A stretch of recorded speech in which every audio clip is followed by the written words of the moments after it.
Last 30 seconds, masters. 30 ಕ್ಷಣಗಳು. 5, 4, 3, 2, 1, 0. Thank you. Thank you. Over to you, Lakshmana. ನಮಸ್ತೆ masters. ತಮ್ಮೆಲ್ಲರಿಗೂ K14 Kannada ಗುಡಾಕೇಶ್ ಚಾನೆಲ್ಗೆ ಆತ್ಮೀಯವಾದ ಸ್ವಾಗತ. ಮೊದಲಿಗೆ ನಮ್ಮೆಲ್ಲರ ಪೂಜ್ಯ ಗುರುಗಳಾದಂತಹ ಬ್ರಹ್ಮಶ್ರೀ ಪಿತಾಮಹ ಡಾಕ್ಟರ್ ಸುಭಾಷ್ ಪತ್ರಿಜಿ ಗುರುಗಳಿಗೂ ಹಾಗೂ ಗುರುಮಾತೆಯಾದಂತಹ ಸ್ವರ್ಣಮಾಲಾ ಅಮ್ಮನವರಿಗೂ, ಪೂಜ್ಯ ಗ್ರ್ಯಾಂಡ್ ಮಾಸ್ಟರ್ ಆದಂತಹ ಪ್ರಬೋಧ್ ಅಚ್ಯುತ ಗುರುಗಳಿಗೂ, ಅದೇ ರೀತಿ ತಮ್ಮೆಲ್ಲರಿಗೂ ಮತ್ತು ಆಸ್ಟ್ರಲ್ ಗಾಡ್ಸ್, ಏಂಜಲ್ಸ್, ಮಾಸ್ಟರ್ಸ್ ಹಾಗೂ ದೇವಾನ ದೇವತೆಗಳಿಗೂ ಮತ್ತು ಪ್ಲೆಡಿಯನ್ಸ್ಗೂ ಆತ್ಮವಂದನೆಗಳು ಮಾಸ್ಟರ್ಸ್. ಮಾಸ್ಟರ್ಸ್, ನಾವು ಪ್ರತಿದಿನ ನಕ್ಷತ್ರ ಮಿತ್ರರು ಬಾರ್ಬರಾ ಮಾರ್ಸಿನಾಕ್ ಅವರು ಬರೆದಂತಹ ಪುಸ್ತಕದ ಸ್ವಾಧ್ಯಾಯನ ಮಾಡ್ತಾ ಈಗ ಹಲವಾರು ಅಧ್ಯಾಯಗಳನ್ನ ಕಂಪ್ಲೀಟ್ ಮಾಡಿದೀವಿ ಮಾಸ್ಟರ್ಸ್. ಅವರು ನಮ್ಗೆ ಅದರಲ್ಲಿ ತುಂಬಾ ಮೆಸೇಜ್ಗಳನ್ನ ಕೊಡ್ತಾ ಬಂದ್ರು.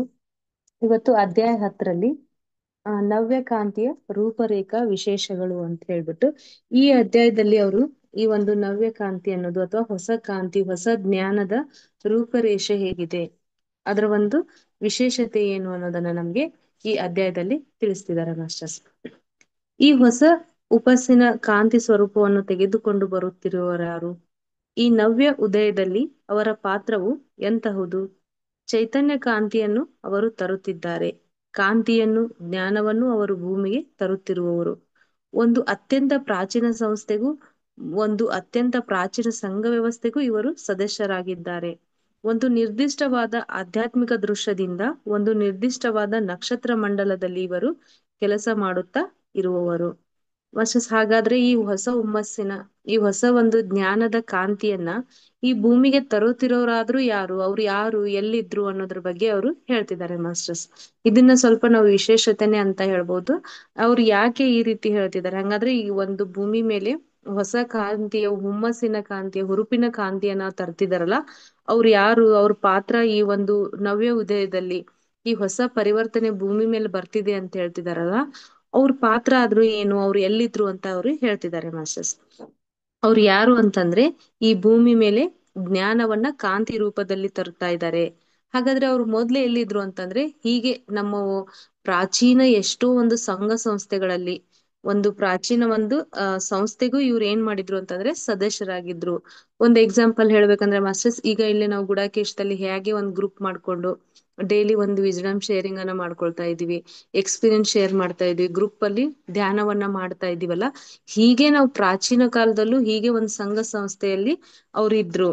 ಅವ್ರು ಏನ್ ಮಾಡ್ತಾ ಇದ್ರು ಅಂತಂದ್ರೆ ಆ ಒಂದು ಆಧ್ಯಾತ್ಮಿಕ ದೃಶ್ಯವನ್ನ ಹೊಂದಿದ್ರು. ಅಂದ್ರೆ ಆ ಆಧ್ಯಾತ್ಮಿಕತೆಯಲ್ಲಿ ಈ ಮುಂದಿನ ಒಂದು ಆಧ್ಯಾತ್ಮಿಕ ಜರ್ನಿ ಇದೇ ರೀತಿ ಇರ್ಬೇಕು ಅನ್ನುವಂತ ಒಂದು ಉದ್ದೇಶವನ್ನ, ಒಂದು ವಿಷನ್ ಅನ್ನ ಅವರು ಹೊಂದಿದ್ರು.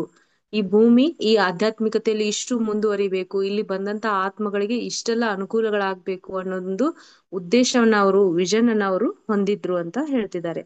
ಅದಲ್ಲದೆ ಒಂದು ನಿರ್ದಿಷ್ಟವಾದ ನಕ್ಷತ್ರ ಮಂಡಲದಲ್ಲಿ ಇವರು ಕೆಲಸ ಮಾಡುತ್ತಾ ಇದ್ದಾರೆ. ಇವರೆಲ್ಲ ಏನಂತಂದ್ರೆ ಒಂದು ತಮ್ಮದೇ ಆದ ಗ್ರೂಪ್ ಅನ್ನ ಮಾಡ್ಕೊಂಡು ಅದ್ರಲ್ಲಿ ಕೆಲಸ ಮಾಡ್ತಿದ್ದಾರೆ. ಇದಕ್ಕೆ ಸಜೀವದ ಎಕ್ಸಾಂಪಲ್ ಅಂತಂದ್ರೆ ನಾವೇ ಮಾಸ್ಟರ್ಸ್ ಇಲ್ಲಿ ಏನ್ ಮಾಡ್ತಿದೀವಿ ಅಂತಂದ್ರೆ ಒಂದು ಗುಂಪು ಮಾಡ್ಕೊಂಡು ನಾವು ಅಧ್ಯಯನ ಮಾಡ್ತಾ, ನಮ್ಮ ಉದ್ದೇಶ ಏನಂತಂದ್ರೆ ನಮ್ಮ ಎನರ್ಜಿನ ಹೆಚ್ಚಿಸ್ಕೊಳ್ಳೋದು, ಅದೇ ರೀತಿ ಭೂಮಿ ಎನರ್ಜಿನ ಹೆಚ್ಚಿಸ್ಕೊಳ್ಳೋದು. ಹಾಗಾದ್ರೆ ಇಲ್ಲಿ ಇಷ್ಟೊಂದು ವಿಷಯಗಳನ್ನ ಹೇಳಿದ್ರಲ್ಲ, ಇವರೆಲ್ಲ ಅಲ್ಲಿದ್ರು, ಪ್ರಾಚೀನವಾಗಿಯೂ ಸಂಘ ಸಂಸ್ಥೆಗಳಲ್ಲಿ ಸೇರಿದ್ರು, ಅಲ್ಲಿಯೂ ಕೂಡ ಅವ್ರಿಗೊಂದು ವಿಷನ್ ಏನಿತ್ತಂದ್ರೆ ಆ ಭೂಮಿ ಮೇಲೆ ಆಧ್ಯಾತ್ಮಿಕತೆಯನ್ನು ಉನ್ನತೀಕರಿಸೋದಾಗಿತ್ತು. ಅವರು ನಮ್ ನಕ್ಷತ್ರದ ಒಂದು ಗುಂಪಿನವರು ಅಂತ ಅವ್ರು ಹೇಳ್ತಿದಾರಲ್ಲ, ಹಾಗಾದ್ರೆ ಅವ್ರು ಯಾರು ಅಂತಂತ ನಮ್ಗೆ ಹೇಳ್ತಿದ್ದಾರೆ ಮಾಸ್ಟರ್ಸ್. ಅವರೇ ನೀವು.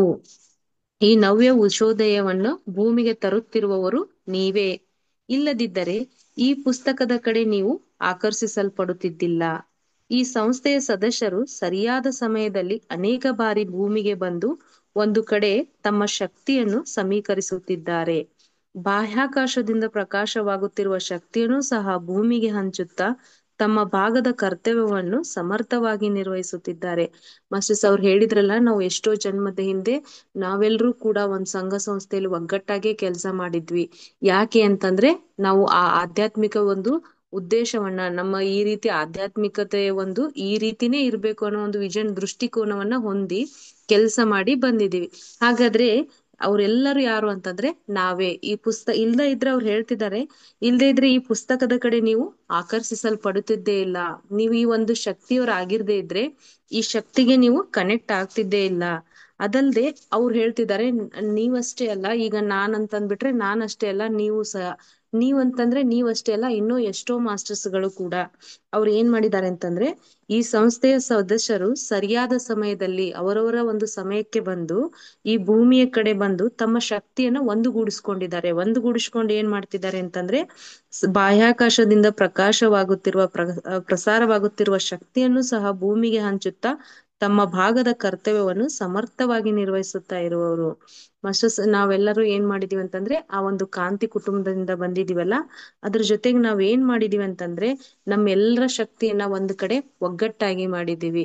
ಒಗ್ಗಟ್ಟಾಗಿ ನಾವ್ ಏನ್ ಮಾಡ್ತಿದೀವಿ ಅದ್ರ ಜೊತೆ ಅಂತಂದ್ರೆ, ಬಾಹ್ಯಾಕಾಶದಿಂದ ಏನು ಆ ಒಂದು ಎನರ್ಜಿ ಬರ್ತಿದೆಯಲ್ಲ, ಅದನ್ನ ನಾವು ತೆಗೆದುಕೊಂಡು ನಮ್ಮ ಕರ್ತವ್ಯ ಏನಂತಂದ್ರೆ ಆ ಎನರ್ಜಿಯನ್ನ ತೆಗೆದುಕೊಂಡು ಅದನ್ನ ಮತ್ತೆ ಈ ಹಂಚುವ ಕಾರ್ಯ, ಅದನ್ನ ನಾವೆಲ್ಲರೂ ಏನ್ ಮಾಡ್ತಿದೀವಿ ಅಂತಂದ್ರೆ ಸಮರ್ಥವಾಗಿ ನಮ್ಮ ಪಾಲಿನ ಕರ್ತವ್ಯನ ನಾವು ಮಾಡ್ತಾ ಇದ್ದೀವಿ ಅಂತ ಅವರು ಹೇಳ್ತಿದ್ದಾರೆ ಮಾಸ್ಟರ್ಸ್.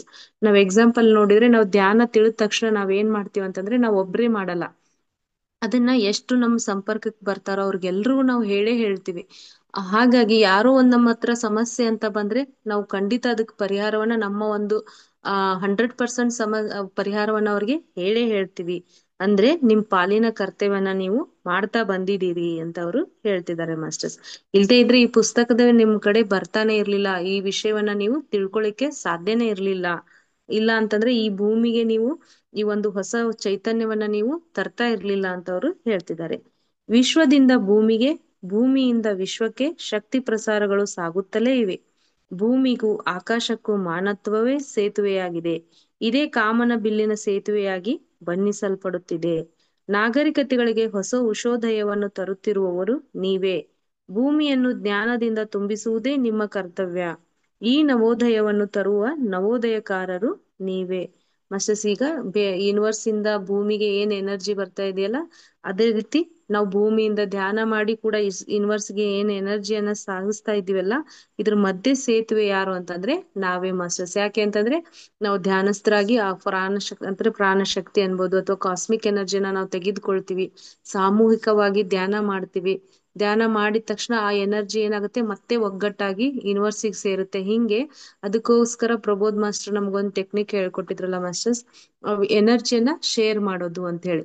ಆ ಗ್ರೂಪ್ ಎನರ್ಜಿ ಆಗ್ಲಿ ವೈಯಕ್ತಿಕವಾಗ್ಲಿ, ನಾವ್ ಯಾವಾಗ ಒಂದು ಎನರ್ಜಿಯನ್ನ ಶೇರ್ ಮಾಡ್ಲಿಕ್ಕೆ ಹೋಗ್ತಿವೋ ಅವಾಗ ಏನಂತಂದ್ರೆ ನಾವ್ ಯೂನಿವರ್ಸ್ಗೆ ಎಷ್ಟು ಪಟ್ಟು ಎನರ್ಜಿಯನ್ನ, 1 ಪಟ್ಟು ಎನರ್ಜಿಯನ್ನ ಅದನ್ನ ನಾವು ಕೊಟ್ರೆ ಆ ಯೂನಿವರ್ಸ್ ಖುಷಿಯಾಗಿದ್ದು 3 ಪಟ್ಟು ಎನರ್ಜಿಯನ್ನ ನಮ್ಗೆ ಸುರಿಸ್ತಾ ಹೋಗುತ್ತೆ. ಯಾಕೆ ಅಂತಂದ್ರೆ ಇಲ್ಲಿ ಅಳಿಲು ಸೇವೆ ಅಂತ ಹೇಳ್ಬೋದು ಮಾಸ್ಟರ್ಸ್. ನಾವು ನಮ್ಮಲ್ಲಿರುವಷ್ಟು ಶಕ್ತಿಯನ್ನ ನಾವು ಯೂನಿವರ್ಸ್ ಜೊತೆ ನಾವು ಶೇರ್ ಮಾಡ್ಕೊಳ್ತಾ ಹೋದ್ರೆ ಯೂನಿವರ್ಸ್ ಇರೋ ಸಾಮರ್ಥ್ಯ ಅನುಸಾರ ನಮ್ಗೆ ಶಕ್ತಿಯನ್ನ ಕೊಡುತ್ತೆ. ಅದನ್ನ ನಾವು ₹1 ಲೆಕ್ಕದಲ್ಲಿ ಹೇಳಿದ್ರೆ ಅವ್ರು ₹1000 ಲೆಕ್ಕದಲ್ಲಿ ಅವ್ರು ನಮ್ಗೆ ಖಂಡಿತ ವಾಪಸ್ ಕೊಡ್ತಾರೆ. ಹಾಗಾಗಿ ಪ್ರಬೋಧ್ ಮಾಸ್ಟರ್ ನಮ್ಗೆ ಎನರ್ಜಿ ಶೇರಿಂಗ್ ಟೆಕ್ನಿಕ್ ಹೇಳಿದ್ರ ಉದ್ದೇಶ ಏನಂತಂದ್ರೆ, ನಾವು ಮಾನವತರು ಏನಂತಂದ್ರೆ ಒಂದು ಸೇತುವೆ, ನಾವೊಂದ್ ಬ್ರಿಡ್ಜ್ ತರ ಕೆಲಸ ಮಾಡ್ತಾ ಇದೀವಿ. ಯೂನಿವರ್ಸ್ ಇಂದ ಎನರ್ಜಿಯನ್ನ ತೆಗೆದುಕೊಳ್ತಾ ಇದೀವಿ, ಅದನ್ನ ಶೇಖರಣೆ ಮಾಡಿ ನಮ್ಗೆ ಬೇಕಾದದನ್ನ ಉಪಯೋಗಿಸ್ಕೊಂಡು ಮತ್ತೆ ನಾವು ಯೂನಿವರ್ಸ್ಗೆ ಎನರ್ಜಿಯನ್ನ ಶೇರ್ ಮಾಡ್ತಾ ಇದೀವಿ. ಇದರಿಂದ ಭೂಮಿ, ವಿಶ್ವ ಎಲ್ಲ ಏನಂತಂದ್ರೆ ಶಕ್ತಿಯುತವಾಗ್ತಾ ಇದಾವೆ. ಹಾಗಾಗಿ ನೀವು ಒಂಥರ ಕಾಮನ ಬಿಲ್ಲಿನ ಸೇತುವೆ ಆಗಿ ನೀವು ಕಾರ್ಯವನ್ನ ನಿರ್ವಹಿಸ್ತಾ ಇದ್ದೀರಾ. ಈ ನಾಗರಿಕತೆಗಳಿಗೆಲ್ಲ ನೀವು ಹೊಸದನ್ನ ಶಕ್ತಿಯನ್ನ ನೀವು ಕೊಡ್ತಾ ಇದ್ದೀರಿ. ಭೂಮಿಯನ್ನ ಸಂಪೂರ್ಣವಾಗಿ ಜ್ಞಾನ ಶಕ್ತಿಯಿಂದ ತುಂಬಿಸೋದು, ಈ ಕಾಂತಿ ಅಂತಂದ್ರೆ ಜ್ಞಾನದಿಂದ ತುಂಬಿಸುವುದೇ ನಿಮ್ಮ ಕರ್ತವ್ಯ. ಈ ನವೋದಯನ್ನು ತರುವ ನವೋದಯಕಾರರು ನೀವೇ ಅಂತ ಅವರು ಹೇಳ್ತಿದ್ದಾರೆ ಮಾಸ್ಟರ್ಸ್. ನಿಮ್ಮ ಕರ್ತವ್ಯ ದೀಕ್ಷೆಗೆ ಸಹಾಯ ಮಾಡುವ ಒಂದು ಸ್ವಭಾವವನ್ನು ನೀವು ಅಳವಡಿಸಿಕೊಳ್ಳಬೇಕು. ಮಾಸ್ಟರ್ಸ್, ಇದನ್ನ ನಾವು ಈ ಕರ್ತವ್ಯವನ್ನ ಒಂದು ದೀಕ್ಷೆ ತರ ತಗೊಂಡ್ಬಂದಿದ್ವಿ ಅಂತಂದ್ರೆ, ದೀಕ್ಷೆ ಅಂತಂದ್ರೆ ಮಾಸ್ಟರ್ಸ್, ನಾವೊಂದು ಸಂಕಲ್ಪ ಮಾಡ್ಕೊಂಡು, ಈಗ ಒಂದು ದೀಕ್ಷೆ ಕೊಟ್ರೆ ನಾವು ಹೇಗೆ ಅದನ್ನ ಕಂಪಲ್ಸರಿ ಅದ್ರ ರೂಲ್ಸ್ ಪ್ರಕಾರ ಹೇಗಿರುತ್ತೋ ಅದನ್ನ ಫಾಲೋ ಮಾಡ್ತೀವಲ್ಲ, ಈ ಕರ್ತವ್ಯವನ್ನ ಅಂದ್ರೆ ನಾವು ಈ ಭೂಮಿಗೆ ಹರಡುವಂತ ಕಾಂತಿಯ ಒಂದು ಉದ್ದೇಶವನ್ನ, ಕೆಲಸವನ್ನ ತೆಗೆದುಕೊಂಡು ಬಂದಿದೀವಲ್ಲ, ಇದಕ್ಕೊಂದು ದೀಕ್ಷೆ ತರ ತೆಗೆದುಕೊಂಡು ಬಂದಿದ್ವಿ ಅಂತ ಅಂದ್ರೆ ಆ ದೀಕ್ಷೆಗೆ ಒಂದು ತಂದೆ ಆದ ರೂಲ್ಸ್ ಇರುತ್ತೆ. ಹಾಗಾದ್ರೆ ನಾವು ಈ ಕರ್ತವ್ಯ ದೀಕ್ಷೆಯನ್ನ ನಾವು ಯಾವ ರೂಲ್ಸ್ ಅನ್ನ ಫಾಲೋ ಮಾಡೋದ್ರಿಂದ 100% ಆಗಿ ಮಾಡ್ಬೋದು ಅಂತ ಇಲ್ಲಿ ಹೇಳ್ತಿದ್ದಾರೆ ಮಾಸ್ಟರ್ಸ್. ನಿಮ್ಮ ಕರ್ತವ್ಯ ದೀಕ್ಷೆಗೆ ಸಹಾಯ ಮಾಡುವ ಒಂದು ಸ್ವಭಾವವನ್ನು ನೀವು ಅಳವಡಿಸಿಕೊಳ್ಳಬೇಕು. ನಾವೇನ್ ಈ ಕರ್ತವ್ಯ ಮಾಡ್ತಿದೀವಲ್ಲ ಅದಕ್ಕ ಒಂದು ದೀಕ್ಷೆಗೆ ಒಂದು ಕರ್ತವ್ಯ ಅಥವಾ ಸ್ವಭಾವ ಇದೆ ಅಂತ. ಹಾಗಾದ್ರೆ ಯಾವ ಸ್ವಭಾವ ನಮ್ಮಲ್ಲಿ ಇರ್ಬೇಕು? ನಾವೇನೋ ನಮ್ ಕಾರ್ಯವನ್ನ ಮಾಡ್ತಾ ಇದ್ವಿ, ನಮಗ್ ತಿಳಿದಷ್ಟು ಮಟ್ಟಿಗೆ ನಮ್ ಜ್ಞಾನವನ್ನ ತೆಗೆದುಕೊಂಡು ಜ್ಞಾನವನ್ನ ಮತ್ತೆ ಶೇರ್ ಮಾಡ್ತಾ ಇದ್ವಿ. ಅದ್ರ ಜೊತೆಗೆ ಈ ಒಂದು ಸ್ವಭಾವ ಇರ್ಬೇಕು ಅಂತ ಹೇಳ್ತೀರ. ಅಂದ್ರೆ ಸ್ವಾರ್ಥ ತ್ಯಾಗವನ್ನು, ದೊಡ್ಡಸ್ತಿಕೆಯನ್ನು ಹೇಳಿಕೊಳ್ಳದೆ ಇರುವುದೇ ಆ ಸ್ವಭಾವವಾಗಿದೆ. ಅಂದ್ರೆ ಮಾಸ್ಟರ್ಸ್ ನಾವಿಲ್ಲಿ ಶೆಲ್ಫಿಶ್ ಆಗಿರ್ಬಾರ್ದು. ನಮ್ಗೆ ಏನ್ ತಿಳಿತೋ ಅದನ್ನ 100% ನಾವು ಮತ್ತೆ ಅದನ್ನ ಯಥಾಸ್ಥಿತಿಯಲ್ಲೇ ಅದನ್ನ ಹೇಳ್ಬೇಕು. ಅದ್ರ ಜೊತೆಗೆ ನಮ್ದೇ ಅದರಲ್ಲಿ ಸ್ವಂತ ಲಾಭವನ್ನ ನಾವು ತೆಗೆದುಕೋಬಾರ್ದು. ಯೂನಿವರ್ಸ್ ಹೇಳಿರುವಂತ ಮೆಸೇಜ್ ಅನ್ನ ನಾನೇ ಹೇಳಿದೀನಿ ಅನ್ನೋ ತರನು ಇರಬಾರ್ದು. ಇಲ್ಲಿ ಏನಂತಂದ್ರೆ ಈ ಸೆಲ್ಫಿಶ್ ಅನ್ನೋದು ಇರಬಾರ್ದು. ಅದ್ರ ಜೊತೆಗೆ ನಮ್ಮ ಒಂದು ಸ್ವಂತ ಅಥವಾ ದೊಡ್ಡ ಸ್ಥಿತಿಯನ್ನ ನಾವು ಇಲ್ಲಿ ಹೇಳ್ಬಾರ್ದು. ಅದನ್ನ ತೆಗೆದು ಹಾಕಿದ್ರೇನೆ ನಾವು ನಿಜವಾಗ್ಲೂ ಕರ್ತವ್ಯವನ್ನ ನಿರ್ವಹಿಸಿದ ಹಾಗೆ. ಇಲ್ಲಿ ನಿಸ್ವಾರ್ಥ ಸೇವೆಯನ್ನ ನಾವು ಮಾಡ್ಬೇಕು. ದ್ವಂದ್ವಗಳಿಗೆ ಅತೀತವಾಗಿ ಸರ್ವ ಸಮನ್ವಯದಿಂದ ಇರುವುದೇ ಆ ಸ್ವಭಾವ. ಇಲ್ಲಿ ನಿಜವಾಗ್ಲೂ ಭೂಮಿ ಮೇಲೆ ಯಾವಾಗ್ಲೂ ದ್ವಂದ್ವತೆ ಅನ್ನೋದು ಇದ್ದೇ ಇರುತ್ತೆ ಮಾಸ್ಟರ್ಸ್. ನಾವು ಒಳ್ಳೇದು ಕೆಟ್ಟದ್ದು ಅಂತ ಹೇಳ್ಬೋದು, ರಾತ್ರಿ ಹಗಲು ಅಂತ ಹೇಳ್ಬೋದು, ಅದೇ ರೀತಿ ಸ್ವಾರ್ಥ ನಿಸ್ವಾರ್ಥ ಅಂತ ಹೇಳ್ತೀವಿ. ಈ ದ್ವಂದ್ವತೆ ಇದ್ರೂ ಕೂಡ ನಾವ್ ಏನ್ ಮಾಡ್ಬೇಕು, ಎರಡನ್ನ ಸಮಭಾವನೆಯಿಂದ ಸ್ವೀಕಾರ ಮಾಡ್ಬೇಕು. ಇಲ್ಲಿ ದ್ವಂದ್ವತೆಯನ್ನ ನಾವು ಪ್ರದರ್ಶಿಸಬಾರದು ಅಂತ ಅವರು ಹೇಳ್ತಿದ್ದಾರೆ ಮಾಸ್ಟರ್ಸ್. ಸರ್ವಸ್ವದಲ್ಲಿ ಎಲ್ಲವೂ ಅಂಶಗಳೇ. ಅದರಲ್ಲಿ ಸಣ್ಣವು ದೊಡ್ಡವೂ ಇರಬಹುದು, ಬಲವಾದವು ಬಲಹೀನವಾದವೂ ಇರಬಹುದು, ಉಪಯೋಗಕ್ಕೆ ಬರುವವು ಉಪಯೋಗಕ್ಕೆ ಬಾರದೆ ಇರುವವೂ ಇರಬಹುದು.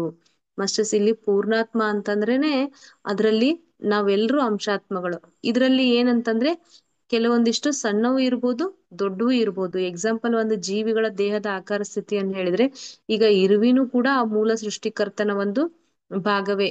ಆದ್ರೆ ಆ ಇರುವೆಗಳಿಗೆ ಭಗವಂತ ಆ ದೇಹವನ್ನು ಕೊಟ್ಟು ಅದರ ಸಾಮರ್ಥ್ಯ ಅನುಸಾರ ಕೆಲಸವನ್ನು ಕೊಟ್ಟಿದ್ದಾನೆ. ಹಾಗಾಗಿ ಇರುವೆಗಳು ಮಾಡುವ ಕೆಲಸ ಕೀಳಲ್ಲ. ಅದ್ರ ಜೊತೆಗೆ ಈಗ ನಮ್ಮ ಮನುಷ್ಯನ ತೆಗೆದುಕೊಂಡ್ರೆ ಇಷ್ಟೊಂದು ಬುದ್ಧಿಯನ್ನ ನಮಗೆ ಕೊಟ್ಟಿದ್ದಾನೆ. ಅದ್ರ ಜೊತೆಗೆ ಅದರಲ್ಲಿ ನಾವು ಮಾಡುವಂತ ಕೆಲಸಗಳು ಹೆಚ್ಚು ಅಲ್ಲ.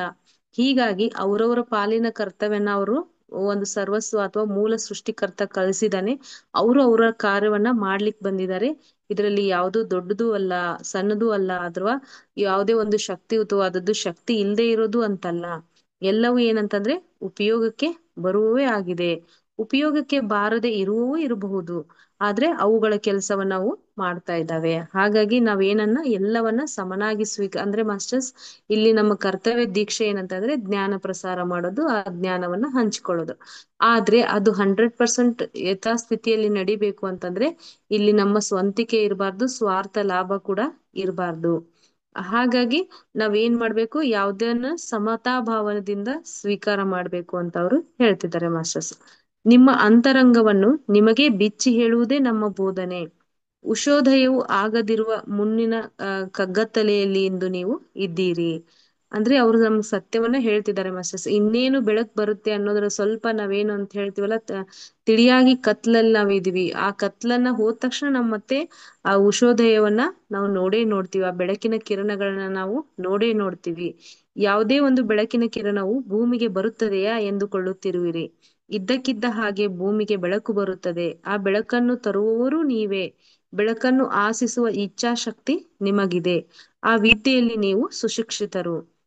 ಅಂದ್ರೆ ಈ ಭೂಮಿ ಮೇಲೆ ಆ ಬೆಳಕಿನ ಕಿರಣವನ್ನ, ಆ ಜ್ಞಾನದ ಕಿರಣವನ್ನ ತರ್ಲಿಕ್ಕೆ ನೀವೇ ಸಮರ್ಥರು. ಅದು ಶಿಕ್ಷಣ ಆಲ್ರೆಡಿ ನಿಮಗೆ ಸಿಕ್ಕಾಗಿದೆ.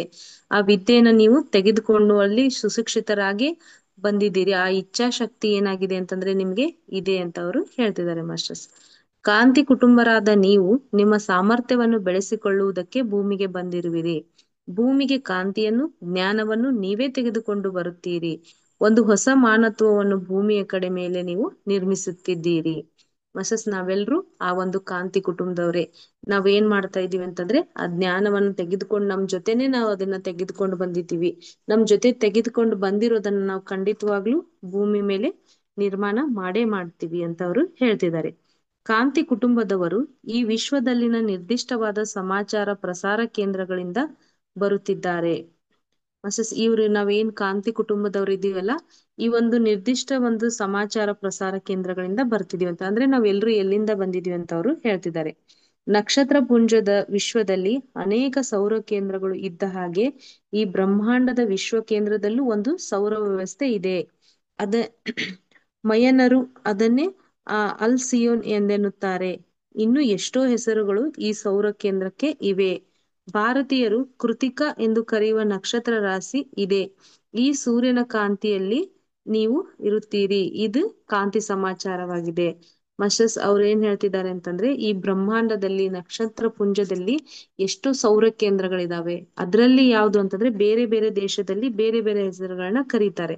ಅಂದ್ರೆ ಅದೇ ರೀತಿ ಬ್ರಹ್ಮಾಂಡದ ವಿಶ್ವ ಕೇಂದ್ರದಲ್ಲಿರುವಂತ ಒಂದು ಸೌರ ವ್ಯವಸ್ಥೆ, ಅದನ್ನೇ ಮಯನರು ಅಥವಾ ಅಲ್ ಸಿಯೋನ್ ಅಂತ ಕರೀತಾರೆ. ಆದ್ರೆ ನಾವು ಭಾರತೀಯರು ಅದಕ್ಕೆ ಏನಂತ ಕರಿತೀವಿ ಅಂತಂದ್ರೆ ಕೃತಿಕಾ ನಕ್ಷತ್ರ ಪುಂಜ ಅಂತ ಕರಿತೀವಂತೆ ಮಾಸ್ಟರ್ಸ್. ಹಾಗಾದ್ರೆ ನಾವೆಲ್ಲ ಕಾಂತಿ ಕುಟುಂಬದವರು ಬಂದಿದ್ದು ಎಲ್ಲಿ ಅಂತಂದ್ರೆ ಸೌರ ಕೇಂದ್ರದ ಮೂಲ ಕೇಂದ್ರ ಆಗಿರುವಂತಹ ವಿಶ್ವದ ಒಂದು ಸೌರ ವ್ಯವಸ್ಥೆಯಲ್ಲಿ ಮೂಲ ಕೇಂದ್ರವಾಗಿರುವಂತಹ ನಕ್ಷತ್ರ ಲೋಕದಿಂದ. ಅದು ಯಾವ ನಕ್ಷತ್ರ ಪುಂಜ ಅಂತಂದ್ರೆ ಕೃತಿಕಾ ನಕ್ಷತ್ರ ಪುಂಜ.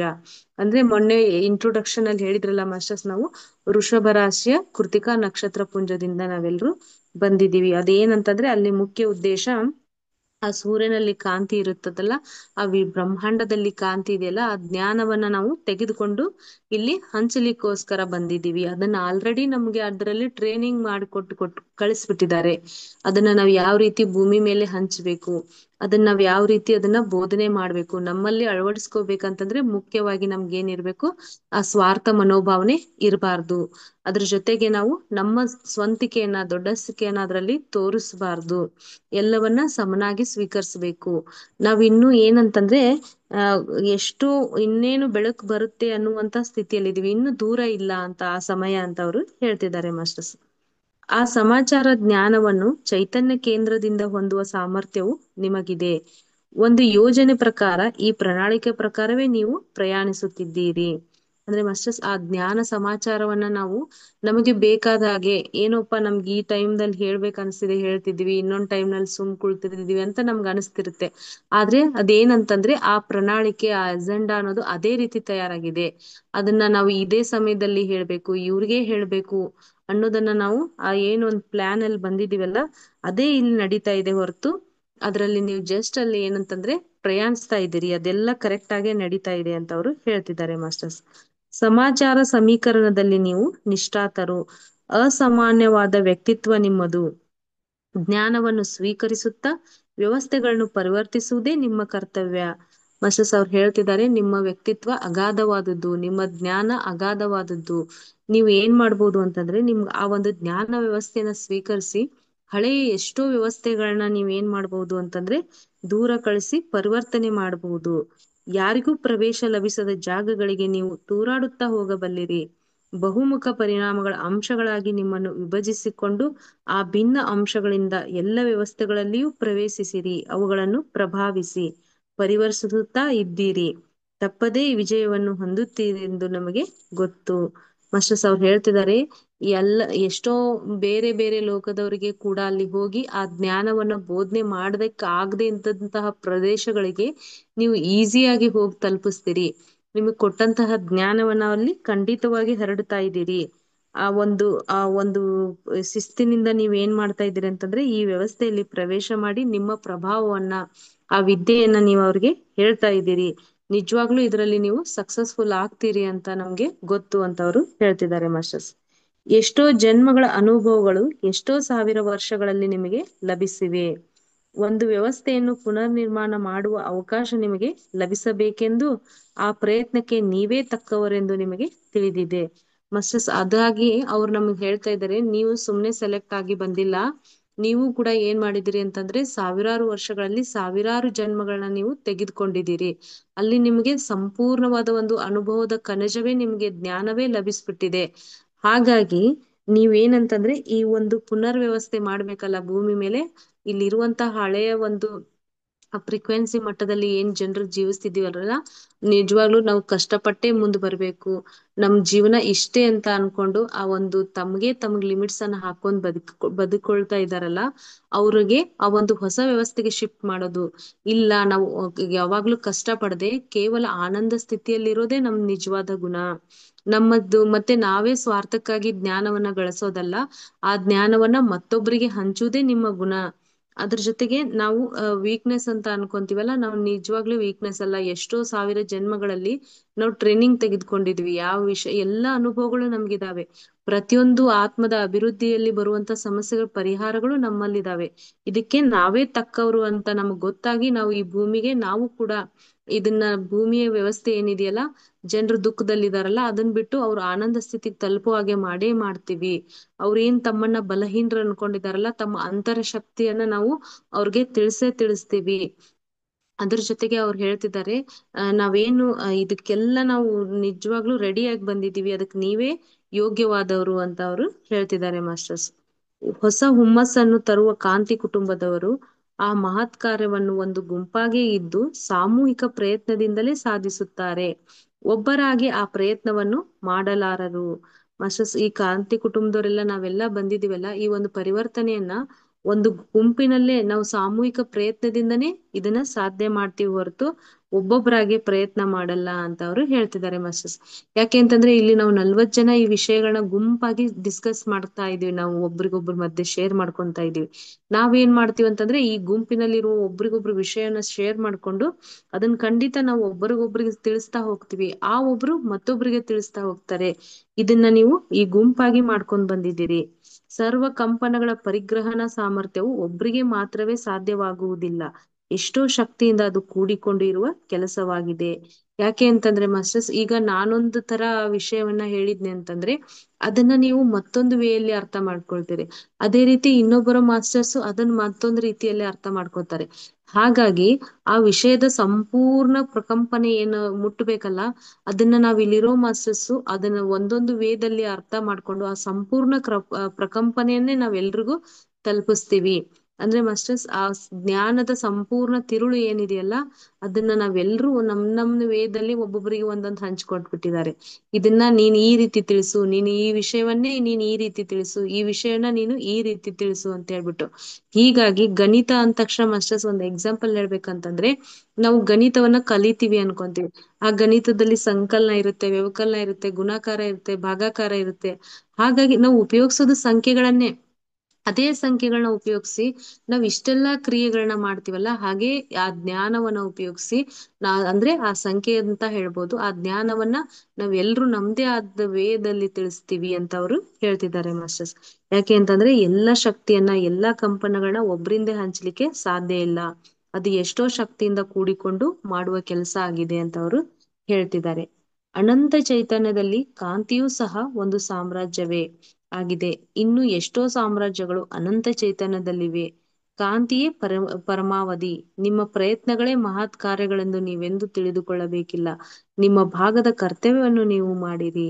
ಮಾಸ್ಟರ್ಸ್, ಅದಕ್ಕಾಗಿ ಅವ್ರು ಹೇಳ್ತಿದ್ದಾರೆ ಅಂತಂದ್ರೆ ಈ ಚೈತನ್ಯ ಅನ್ನೋದು ಅನಂತವಾದದ್ದು. ಅದನ್ನ ಕೇವಲ ನಾವ್ ಒಬ್ರೇ ಅಂತ ಹೇಳಕ್ಕಾಗಲ್ಲ. ಅದಕ್ಕೋಸ್ಕರ ಅವ್ರು ನಮ್ಗೆ ಏನ್ ಹೇಳ್ತಿದ್ದಾರೆ ಅಂತಂದ್ರೆ, ಇದನ್ನೆಲ್ಲಾ ನಾನೇ ಮಾಡ್ಬೇಕಾ ಅಂತ ಅನ್ನೋದಕ್ಕಿಂತ ನಮ್ಮ ಪಾಲಿನ ಕರ್ತವ್ಯವನ್ನ ನಾವು ಸರಿಯಾಗಿ ಮಾಡಿದ್ರೆ ಸಾಕು ಅಂತ ಅವರು ಹೇಳ್ತಿದ್ದಾರೆ ಮಾಸ್ಟರ್ಸ್. ಅಂದ್ರೆ ನಾವ್ ಆಗ್ಲೇ ಹೇಳಿದ್ವಲ್ಲ, ನಾವ್ ಸಂಖ್ಯೆಯನ್ನೇ ಬಳಸಿ ನಾವು ಗಣಿತ ಕಲಿಸ್ಬೇಕು ಅಂತ ಬಂದಿದೀವಿ. ಅದನ್ನ ನಾನು ಸಂಕಲನ ರೂಪದಲ್ಲಿ ಕಲಿಸ್ತೀನಿ, ಇನ್ನೊಬ್ರು ಅದನ್ನ ಗುಣಾಕಾರ ರೂಪದಲ್ಲಿ ಕಲಿಸ್ತಾರೆ, ಇನ್ನೊಬ್ರು ಅದನ್ನ ವ್ಯವಕಲನ ರೂಪದಲ್ಲಿ ಕಲಿಸ್ತಾರೆ. ಹಿಂಗೆ ಆದ್ರೆ ಟೋಟಲ್ ಆಗಿ ಅಂತಿಮ ಸತ್ಯ ಏನಂತಂದ್ರೆ, ಆ ಎಲ್ಲಾ ಗಣಿತದ ವಿವಿಧ ಕ್ರಿಯೆಗಳನ್ನ ಅವ್ರು ಮಾಡ್ಲಿಕ್ಕೆ ಸಮರ್ಥರು ಹೇಗಾಗ್ತಾರೋ ಅದೇ ರೀತಿ ಈ ಒಂದು ಚೈತನ್ಯವನ್ನ ಹಂಚ್ಲಿಕ್ಕೆ ನಾವೆಲ್ರೂ ಬಂದಿದ್ದೀವಿ. ಇದನ್ನ ನಾನು ಒಬ್ಳೇ ಮಾಡ್ತೀನಿ ಅಂದ್ರೆ ನಾ ಕೇವಲ ಸಂಕಲನವನ್ನ ಮಾತ್ರ ಕಲಿಸ್ಬೋದು.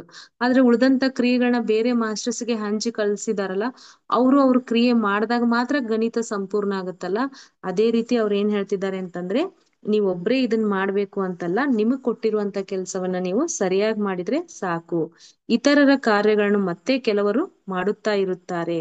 ಎಲ್ಲವನ್ನು ಮೂಲ ಸೃಷ್ಟಿಕರ್ತನೇ ಸೃಷ್ಟಿಸುತ್ತಿದ್ದಾನೆ. ಸರ್ವರಲ್ಲೂ ಆತನೇ ಇರುವನು, ಎಲ್ಲರಲ್ಲೂ ಇದ್ದು ಆತನೇ ಕಲಿಯುತ್ತಿದ್ದಾನೆ ಎನ್ನುವುದನ್ನು ಮರೆಯಬೇಡಿರಿ. ಮಾಸ್ಟರ್ಸ್, ಇನ್ನೊಂದು ನಮ್ಮ ಸೃಷ್ಟಿಯಾಗಿದ್ದು ನಮ್ಗೆ ಗೊತ್ತಾಗಿದೆ. ನಮ್ಗೆ ಏನಂತಂದ್ರೆ, ಮೂಲ ಸೃಷ್ಟಿಕರ್ತ ನಮ್ಮನ್ನೆಲ್ಲಾ ಸೃಷ್ಟಿ ಮಾಡ್ದ. ಮೊದ್ಲಿದ್ದಂತ ಸೃಷ್ಟಿಕರ್ತರ ಅವ್ರ ಉದ್ದೇಶ ಏನಂತಂದ್ರೆ, ತಮ್ಮ ಜ್ಞಾನವನ್ನ ಹೆಚ್ಕೊಳ್ಳೋಕೋಸ್ಕರ.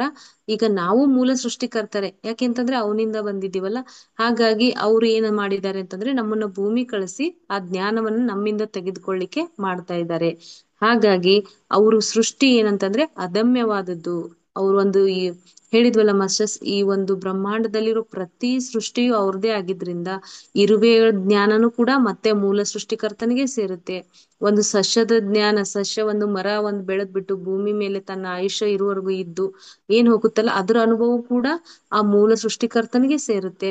ನಿಮ್ಮ ಈಗ ನಾನು ನೀವು ಎಲ್ರು ಇಲ್ಲಿ ಏನ್ ಮಾಡ್ತಾ ಇದೀವಲ್ಲ ಕೆಲ್ಸ, ಅದು ಕೂಡ ಮೂಲ ಸೃಷ್ಟಿಕರ್ತನೇ ಆದಿದ್ರಿಂದ ಇಲ್ಲಿ ನಮ್ಮೆಲ್ಲರಿಗೂ ಏನೇನ್ ಕಲ್ತ್ಕೊಂಡ್ ಬಂದು ಅಂದ್ರೆ ತನ್ನ ಜ್ಞಾನವನ್ನು ಸಂಪೂರ್ಣ ಮಾಡ್ಕೊಳ್ತಿದ್ದಾನೋ ಅದನ್ನ ನಾವು ಸಂಪೂರ್ಣವಾಗಿ ಕಲಿತ್ರೆ ಸಾಕು ಅಂತ ಅವರು ಹೇಳ್ತಿದ್ದಾರೆ ಮಾಸ್ಟರ್ಸ್. ನೀವು ಚೈತನ್ಯದಲ್ಲಿ ಪರಿಪೂರ್ಣರಾಗುತ್ತಾ ಇದ್ದರೆ ಆ ಸಾಮರ್ಥ್ಯವನ್ನು ಮೂಲ ಸೃಷ್ಟಿಕರ್ತನು ಸಹ ಹೊಂದುತ್ತಾ ಇದ್ದಾನೆ ಎನ್ನುವುದನ್ನು ಮರೆಯಬೇಡಿರಿ. ಅತ್ಯಂತ ಸೂಕ್ಷ್ಮವಾದ ಕ್ರಿಮಿಯಿಂದ ಅತಿ ದೊಡ್ಡ ಜೀವಿಗಳೆಲ್ಲದರಲ್ಲೂ ಆ ಚೈತನ್ಯವೇ ಇದೆ. ಮಾಸ್ಟರ್ಸ್, ಹಾಗಾಗಿ ನಾವು ನಮ್ಮ ಸಾಮರ್ಥ್ಯವನ್ನ ಹೆಚ್ಚು ಮಾಡ್ಕೊಳ್ತಾ ಇದೀವಿ ಅಂತಂದ್ರೆ ಅಂತಿಮವಾಗಿ ಸೃಷ್ಟಿಕರ್ತನ ಸಾಮರ್ಥ್ಯ ಕೂಡ ಹೆಚ್ಚಾಗ್ತಾನೆ ಇದೆ ಅಂತ ಇಲ್ಲಿ ಹೇಳ್ತಿದ್ದಾರೆ ಮಾಸ್ಟರ್ಸ್. ಇಲ್ಲಿ ಎಕ್ಸಾಂಪಲ್ ಹೇಳ್ಬೇಕಂತಂದ್ರೆ ಮಾಸ್ಟರ್ಸ್, ನಾವು ಕೈಯಿಂದ ಕಸೂತಿ ಹಾಕೋ ಕೆಲಸವನ್ನ ಮಾಡ್ತೀವಿ ಅನ್ಕೋಬಹುದು. ಹಾಗಾದ್ರೆ ಕೆಲಸ ಮಾಡ್ತಿರೋರು ಯಾರು? ಕೈಗಳಿಗೆ ಆ ಕಸೂತಿ ಹಾಕೋ ಕೆಲಸ ಬರುತ್ತೆ ಖಂಡಿತ, ಅದು ಅದರಲ್ಲಿ ಎಕ್ಸ್ಪರ್ಟ್ ಆಗಿರುತ್ತೆ. ಹಾಗಾದ್ರೆ ಆ ಜ್ಞಾನ ಎಲ್ಲಿ ಸೇವ್ ಆಗಿರುತ್ತೆ? ಮೆದುಳಲ್ಲಿ. ಹಂಗಾದ್ರೆ ಆ ಸಂಪೂರ್ಣ ಜ್ಞಾನ ಆ ಮೆದುಳಲ್ಲಿ ಸೇವ್ ಆಗಿರುತ್ತಂತ ಹೇಳ್ತೀವಲ್ಲ, ಹಾಗೆ ನಾವೆಲ್ರೂ ಕೈಗಳು ಅನ್ಕೊಂಡ್ರೆ ನಮ್ ಮೂಲ ಸೃಷ್ಟಿಕರ್ತ ನಾವು ಮೆದುಳು ಅನ್ಕೋಬಹುದು. ಇಲ್ಲಿ ಕೈಗಳು ಕಲ್ತಿದ್ದು ನಿಜ, ಆ ಮೆದುಳು ಆ ಜ್ಞಾನವನ್ನ ತೆಗೆದುಕೊಂಡಿದ್ದು ನಿಜ. ಹಾಗಾಗಿ ಆ ಮೆದುಳಿಗೂ ಕೈಗೂ ಹೇಗೆ ಅವಿನಾಭಾವ ಸಂಬಂಧ ಇದೆ ಅಂದ್ರೆ ಬಿಟ್ಟು ಕೊಡ್ಲಾರ್ದಂತ ಬಂಧ ಇದೆಯೋ, ಹಾಗೆ ಇಲ್ಲಿ ಮೂಲ ಸೃಷ್ಟಿಕರ್ತ ನಮ್ಮನ್ನೆಲ್ಲ ತನ್ನ ಒಂದು ಅಂಗಗಳಾಗಿ ಸ್ವೀಕರಿಸಿ ಅದರಿಂದ ತಾನೂ ಕೂಡ ತನ್ನ ಅಭಿವೃದ್ಧಿಯನ್ನ ಮಾಡ್ತಾ ಇದ್ದಾನೆ. ಇದರಲ್ಲಿ ಹೆಚ್ಚು ದೊಡ್ಡದು ಅಂತ ಯಾವ ಜೀವಿಗೂ ಈ ಸ್ಪೆಷಲ್ ಆಗಿಲ್ಲ, ಎಲ್ಲವೂ ಕೂಡ ಇಲ್ಲಿ ಸರಿ ಸಮಾನವಾದದ್ದು. ಅತ್ಯಂತ ಸೂಕ್ಷ್ಮವಾದ ಕ್ರಿಮಿಯಿಂದ ಹಿಡಿದು ಅತಿ ದೊಡ್ಡ ಜೀವಿಗಳೆಲ್ಲ ಇರುವುದು ಅವನ ಚೈತನ್ಯವೇ ಇದೆ. ಎಲ್ಲದರಲ್ಲೂ ಆತನೇ ಇರುವನು. ಕಾಂತಿಯಲ್ಲಿ ಇರುತ್ತಿದ್ದ ಹಾಗೆ ಹಿಂಸೆಯಲ್ಲೂ ಸಹ ಆತನೇ ಇರುವನು. ಹಿಂಸೆಗೂ ಕೂಡ ಒಂದು ದಿವ್ಯ ಆಶಯವೂ ಇದೆ ಎಂಬುದನ್ನು ಮರೆಯಬೇಡಿರಿ. ಸರ್ವ ಜೀವಿಗಳಿಗೂ ಮತ್ತು ಆತನಿಗೂ ಮಧ್ಯೆ ಚೈತನ್ಯ ಅನಂತವಾಗಿ ಪ್ರಸಾರವಾಗುತ್ತಲೇ ಇರುತ್ತದೆ. ಮಸ್ಟರ್ಸ್, ಯಾಕೆ ಅಂತಂದ್ರೆ ಪ್ರತಿಯೊಂದರಲ್ಲಿರುವುದು ಮೂಲ ಸೃಷ್ಟಿಕರ್ತ. ಇಲ್ಲಿ ಅಹಿಂಸೆಯಲ್ಲಿರುವುದು ಕೂಡ ಆ ಮೂಲ ಸೃಷ್ಟಿಕರ್ತನೆ, ಹಿಂಸೆಯಲ್ಲಿರುವುದು ಕೂಡ ಮೂಲ ಸೃಷ್ಟಿಕರ್ತನೆ. ನಾವು ಒಂದು ವಿಷ್ಣುವಿನ ವಿರಾಟ್ ಸ್ವರೂಪದಲ್ಲಿ ನೋಡಿದಾಗ ಆ ಒಂದು ದೇಹದ ಒಂದು ಎಕ್ಸಾಂಪಲ್ ಹೇಳ್ತಾ ಇದ್ದೀನಿ ಮಾಸ್ಟರ್ಸ್. ಆಕ್ಚುಲಿ ಅದು ನಮ್ಗೆ ಆ ತರ ನೋಡಿದ್ರಿಂದ ನಾವು ದೇಹ ಅಂತ ಉಪಯೋಗಿಸ್ತೀವಿ. ಅದು ಆಕ್ಚುಲಿ ಮೂಲ ಸೃಷ್ಟಿಕರ್ತನ ಸೃಷ್ಟಿಯಲ್ಲಿ ನಾವು ಆ ವಿಷ್ಣುವಿನ ದೇಹವನ್ನು ನೋಡಿದಾಗ ಎಷ್ಟೋ ಆ ಒಂದು ಇಡೀ ಶರೀರ, ಭೂಮಿಯಿಂದ ಆಕಾಶ ಅಂತ ಹೇಳ್ಬೋದು, ಅಥವಾ ಇಡೀ ಬ್ರಹ್ಮಾಂಡ ವ್ಯಾಪಿಸಿದ ಶರೀರದಲ್ಲಿ ಎಟ್ ಎ ಟೈಮ್ ಅಲ್ಲಿ ಎಷ್ಟೋ ಜೀವಿಗಳು ಹುಡ್ತಿರ್ತವೆ, ಎಷ್ಟೋ ಜೀವಿಗಳು ಸಾಯ್ತಾ ಇರ್ತವೆ. ಅದೇ ರೀತಿ ಇವೆಲ್ಲ ಕ್ರಿಯೆಗಳು ಅವನಲ್ಲಿ ನಡೀತಾ ಇರ್ತವೆ. ಎಷ್ಟೋ ಜೀವಿಗಳು ಹಿಂಸೆಯನ್ನ ಮಾಡ್ತಿರ್ತವೆ, ಎಷ್ಟೋ ಜೀವಿಗಳು ಬಲಿ ಆಗ್ತಿರ್ತವೆ. ಇದರ ಅರ್ಥ ಏನಂತಂದ್ರೆ ಮಾಸ್ಟರ್ಸ್, ಆ ಪರಮಾತ್ಮ ಅದ್ರ ಒಂದು ಅನುಭವನ ತೆಗೆದುಕೊಳ್ತಾ ಇದ್ದಾನೆ. ಹಾಗಾಗಿ ಅವನಿಗೆ ಎಲ್ಲವೂ ಸಮ. ಇದರಲ್ಲಿ ಯಾವುದು ಕಡಿಮೆ ಅಂತಲ್ಲ. ಯಾಕೆ ಅಂತಂದ್ರೆ ಹಿಂಸೆಗೂ ಕೂಡ ಅದರದೇ ಆದ ಒಂದು ಅನುಭವ ಇದೆ, ಅಹಿಂಸೆಗೂ ಕೂಡ ಅದರದೇ ಒಂದಾದ ಅನುಭವ ಇದೆ. ಈಗ ನಾವು ಹಿಂಸೆ ಮಾಡಿದಾಗ ಅಹಿಂಸೆಯ ಒಂದು ಮಹತ್ವ ನಮ್ಗೆ ಗೊತ್ತಾಗುತ್ತೆ. ಹಾಗಾಗಿ ಮೊನ್ನೆ ಒಂದು ಏರ್ ಕ್ರಾಶ್ ನಲ್ಲಿ ಎಷ್ಟೋ ಜನ ಒಂದು ಗುಂಪಾಗೆ ಜೀವನ ಬಿಡ್ತಾರೆ. ಒಂದು ಎಕ್ಸಾಂಪಲ್ ಹೇಳ್ಬೇಕಂದ್ರೆ, ಯಾವ್ದೋ ಒಂದು ಆಕ್ಸಿಡೆಂಟ್ ಅಲ್ಲಿ ಯಾರಿಗೂ ಸಂಬಂಧ ಇರಲ್ಲ, ಎಟ್ ಎ ಟೈಮ್ ಅಲ್ಲಿ ಆ ಸಮಯದಲ್ಲಿ ಎಲ್ರೂ ಒಂದ್ ಕಡೆ ಸೇರ್ತಾರೆ, ಏನೋ ಒಂದು ಘಟನೆ ಮುಖಾಂತರ, ಆ ಘಟನೆ ಮುಖಾಂತರ ಅವ್ರು ಏನ್ ಮಾಡ್ತಾರೆ ಅಂತಂದ್ರೆ ಈ ಭೂಮಿಯನ್ನ ತ್ಯಜಿಸಿ ಹೋಗ್ಬಿಡ್ತಾರೆ. ಆದ್ರೆ ಮಾಸ್ಟರ್ಸ್, ಅದು ನಮ್ಗೆ ಭೌತಿಕವಾಗಿ ನೋಡೋರ್ಗೆ ಏನ್ ಅನ್ಸುತ್ತೆ ಅಂತಂದ್ರೆ, ಪಾಪ ಹಾಗ ಆಗ್ಬಾರ್ದಾಗಿತ್ತಲ್ಲ, ಎಷ್ಟೋ ಜೀವಿಗಳು ಎಷ್ಟೋ ಸೋಲ್ಗಳು ಏನ್ ಮಾಡಿದ್ವು ಅಂತಂದ್ರೆ ಭೂಮಿ ಬಿಟ್ಟು ಹೋದ್ವಲ್ಲ, ಸಣ್ಣ ವಯಸ್ಸಿನ ಮಕ್ಳಿದ್ವು, ದೊಡ್ಡೋರಿದ್ವು ಅಂತ ಹೇಳ್ತೀವಿ. ಆದ್ರೆ ಭಗವಂತ ಆ ಒಂದ್ ಅನುಭವಕ್ಕಾಗಿ ಏನ್ ಮಾಡಿದಾನಂತಂದ್ರೆ ಆ ಎಲ್ಲಾ ಸೋಲ್ ಗ್ರೂಪ್ ಅಂತ ಹೇಳ್ತೀವಲ್ಲ, ಆ ಒಂದು ಗ್ರೂಪ್ ಮುಖಾಂತರ ಮರಣವನ್ನ ಹೊಂದುದ್ರ ಮುಖಾಂತರ ಅವರು ಹೇಗಿರುತ್ತೆ ಎಕ್ಸ್ಪೀರಿಯನ್ಸ್ ಅನ್ನೋದನ್ನ ತೆಗೆದುಕೊಳ್ಳೋಕೋಸ್ಕರ ಆ ತರ ಮಾಡಿರ್ತಾನೆ. ಅದ್ರ ಜೊತೆಗೆ ನಾವ್ ಅಂತೀವಿ ಎಷ್ಟೋ ಜೀವಿಗಳು ಇಲ್ಲಿ ಭೂಮಿ ಮೇಲೆ ಹೋಗಿದ್ರಿಂದ ಎಷ್ಟೋ ನಷ್ಟ ಆಯ್ತು ಅಂತೇಳಿ. ಬಟ್ ಸೃಷ್ಟಿ ಏನ್ ಮಾಡ್ತದೆ ಅಂತಂದ್ರೆ ಕಾಲಕ್ಕೆ ತಕ್ಕಂತೆ ತನ್ನ ಶುದ್ಧೀಕರಣವನ್ನ ಮಾಡ್ಕೊಳ್ತಾ ಇರುತ್ತೆ. ಅದು ಎಷ್ಟೋ ಭೂಕಂಪಗಳಾಗಿರ್ಬಹುದು, ಪ್ರಳಯ ಆಗಿರ್ಬಹುದು, ಇದ್ರ ಮುಖಾಂತರ ಬಂದು ಆ ಸ್ವಚ್ಛತಾ ಕಾರ್ಯವನ್ನ ಅದು ಮಾಡ್ತಾನೆ ಇರುತ್ತೆ. ಅದರಲ್ಲಿ ನಾವು ಹಾಗಾಗಿ ಯಾವ್ದನ್ನ ನಾವು ಜಡ್ಜ್ ಮಾಡುವಂತ ಸ್ಥಿತಿಯಲ್ಲಿ ಇರಬಾರ್ದು. ಹಾಗಾಗಿ ಯಾವುದೇ ಒಂದು ಜೀವಿ ಹಿಂಸೆಯನ್ನ ಅನುಭವಿಸ್ತಾ ಇದೆ, ಯಾರೋ ಕಾಲಿಲ್ದವ್ರು ಹೋಗ್ತಾ ಇದ್ದಾರೆ ಅಂತಂದ್ರೆ ನಾವು ಅವ್ರನ್ನ ನೋಡಿ ಪಾಪ ಇವ್ರಿಗೆ ಕಾಲೇ ಇಲ್ಲ, ಇಷ್ಟೊಂದು ಕಷ್ಟ ಪಡ್ತಿದ್ದಾರೆ ಅಂತ ನಾವು ಆ ಒಂದು ಮನೋಭಾವನೆಯನ್ನ ವ್ಯಕ್ತಪಡಿಸಬಾರ್ದು. ಯಾಕೆ ಅಂತಂದ್ರೆ ಅವ್ರ ಆ ಚಾಲೆಂಜ್ ಅನ್ನು ತೆಗೆದುಕೊಂಡ್ ಬಂದಿದ್ದಾನೆ ಮೂಲ ಸೃಷ್ಟಿಕರ್ತ ಅವ್ರ ದೇಹದ ಮುಖಾಂತರ. ಅವ್ರಿಗೆ ಏನಂತಂದ್ರೆ ಕಾಲ್ ಇಲ್ದೇ ಇದ್ರೇನು ಕೂಡ ಅವ್ರಿಗೊಂದು ಏನೋ ಸ್ಪೆಷಲ್ ಆಗಿ ಇರ್ತಿದ್ದಲ್ಲ ನಾಲೆಜ್ ಅನ್ನ ಅವರು ಈ ಭೂಮಿ ಮೇಲೆ ಸ್ಥಾಪನೆ ಮಾಡಕ್ ಅಂದ್ರೆ ಅದ್ರ ಮುಖಾಂತರ ಎಕ್ಸ್ಪೀರಿಯನ್ಸ್ ಮಾಡಕ್ ಬಂದಿರ್ತಾರೆ. ಹಾಗಾಗಿ ನಾವು ಯಾವ್ದನ್ನು ಪಾಪ ಪುಣ್ಯ ಅಂತ ಈ ತರ ಬಳಸಬಾರ್ದು. ಅದೆಲ್ಲ ಸಮಾನವೇ, ಅದು ಸೃಷ್ಟಿಕರ್ತನ ಒಂದು ಆಟ ಅಂತ ಇಲ್ಲಿ ಹೇಳ್ತಿದ್ದಾರೆ. ಕಾಂತಿ ಸಾಮ್ರಾಜ್ಯಗಳು, ಚೈತನ್ಯ ಸಾಮ್ರಾಜ್ಯಗಳು ಎಂದು ನಾವು ಬಣ್ಣಿಸುತ್ತಾ ಇದ್ದಿದ್ದು ಕೇವಲ ಮಾತುಗಳ ಹೊಂದಿಕೆಗಳು ಮಾತ್ರವೇ. ಇಲ್ಲಿ ನಮ್ಮನ್ನು ಕೂಡ ಡಿವೈಡ್ ಮಾಡಿ ನಾವು ಹೇಳ್ತಾ ಇದೀವಲ್ಲ ಮಾಸ್ಟರ್ಸ್, ನಾವು ಚೈತನ್ಯ ಸಮೂಹದವರು, ನಾವು ಕಾಂತಿ ಲೋಕದ ಸಮೂಹದವರು ಅಂತೇಳಿ. ಭಗವಂತನೇ ಅಲ್ಲಿರೋನು, ಅವನು ಕಾಂತಿ ರೂಪದಲ್ಲಿ ಒಂದಿಷ್ಟು ಸೋಲ್ಗಳನ್ನ ಅಲ್ಲಿ ಬಿಟ್ಟಿದ್ದಾನೆ. ಇನ್ನು ಚೈತನ್ಯ ರೂಪದಲ್ಲಿ ಒಂದು ಗುಂಪಾಗಿ ಅಲ್ಲಿ ಬಿಟ್ಟಿದ್ದಾನೆ. ಎಲ್ಲವೂ ತನ್ನ ಅನುಭವಕ್ಕಾಗಿ. ಹಾಗಾಗಿ ಅವ್ರು ಹೇಳ್ತಿದ್ದಾರೆ, ನಾವು ಈ ಎಲ್ಲಾ ಶಬ್ದಗಳನ್ನ ಹೇಳ್ತಾ ಇದೀವಲ್ಲ ಒಂದು ಮಾತುಗಳ ಹೊಂದಿಕೆಗೋಸ್ಕರ, ವಿಷಯಗಳನ್ನ ತಿಳಿಪಡಿಸ್ಕೋಸ್ಕರ ನಾವು ಹೇಳ್ತಾ ಇದೀವಿ. ಅವುಗಳ ಮೂಲಕ ನಾವು ಬೋಧಿಸುತ್ತಿರುವ ಸಿದ್ಧಾಂತವನ್ನು ನೀವು ಸರಿಯಾಗಿ ಅರ್ಥ ಮಾಡ್ಕೋಬೇಕು. ಅಂದ್ರೆ ಅವ್ರು ಹೇಳ್ತಿದ್ದಾರೆ, ಬ್ರಹ್ಮಾಂಡವೆಲ್ಲ ಚೈತನ್ಯದಿಂದ ತುಂಬಿಕೊಂಡಿದೆ. ಇಡೀ ಬ್ರಹ್ಮಾಂಡವೇ ಆ ಮೂಲ ಸೃಷ್ಟಿಕರ್ತನ ಚೈತನ್ಯವೇ ಆಗಿದೆ. ಬ್ರಹ್ಮಾಂಡದಲ್ಲಿ ಅಸಂಖ್ಯಾತ ವಿಶ್ವಗಳಿವೆ, ಅವುಗಳಲ್ಲೂ ಕೂಡ ಚೈತನ್ಯವಿದೆ. ಈಗ ನಾವು ಬ್ರಹ್ಮಾಂಡ ಅಂತ ಒಂದು ಮೂಲ ಸೃಷ್ಟಿಕರ್ತನನ್ನ ಕರೆದ್ರೆ ಅದರಲ್ಲಿ ಅಸಂಖ್ಯಾತ ವಿಶ್ವಗಳಿದಾವಲ್ಲ, ಅವು ಕೂಡ ಮೂಲ ಸೃಷ್ಟಿಕರ್ತನೆ, ಅವುಗಳಲ್ಲೂ ಕೂಡ ಅದೇ ಚೈತನ್ಯ ಇದೆ. ವಿಶ್ವಗಳಲ್ಲಿ ಅಸಂಖ್ಯಾತವಾಗಿ ಸೌರ ಕುಟುಂಬವಿದೆ.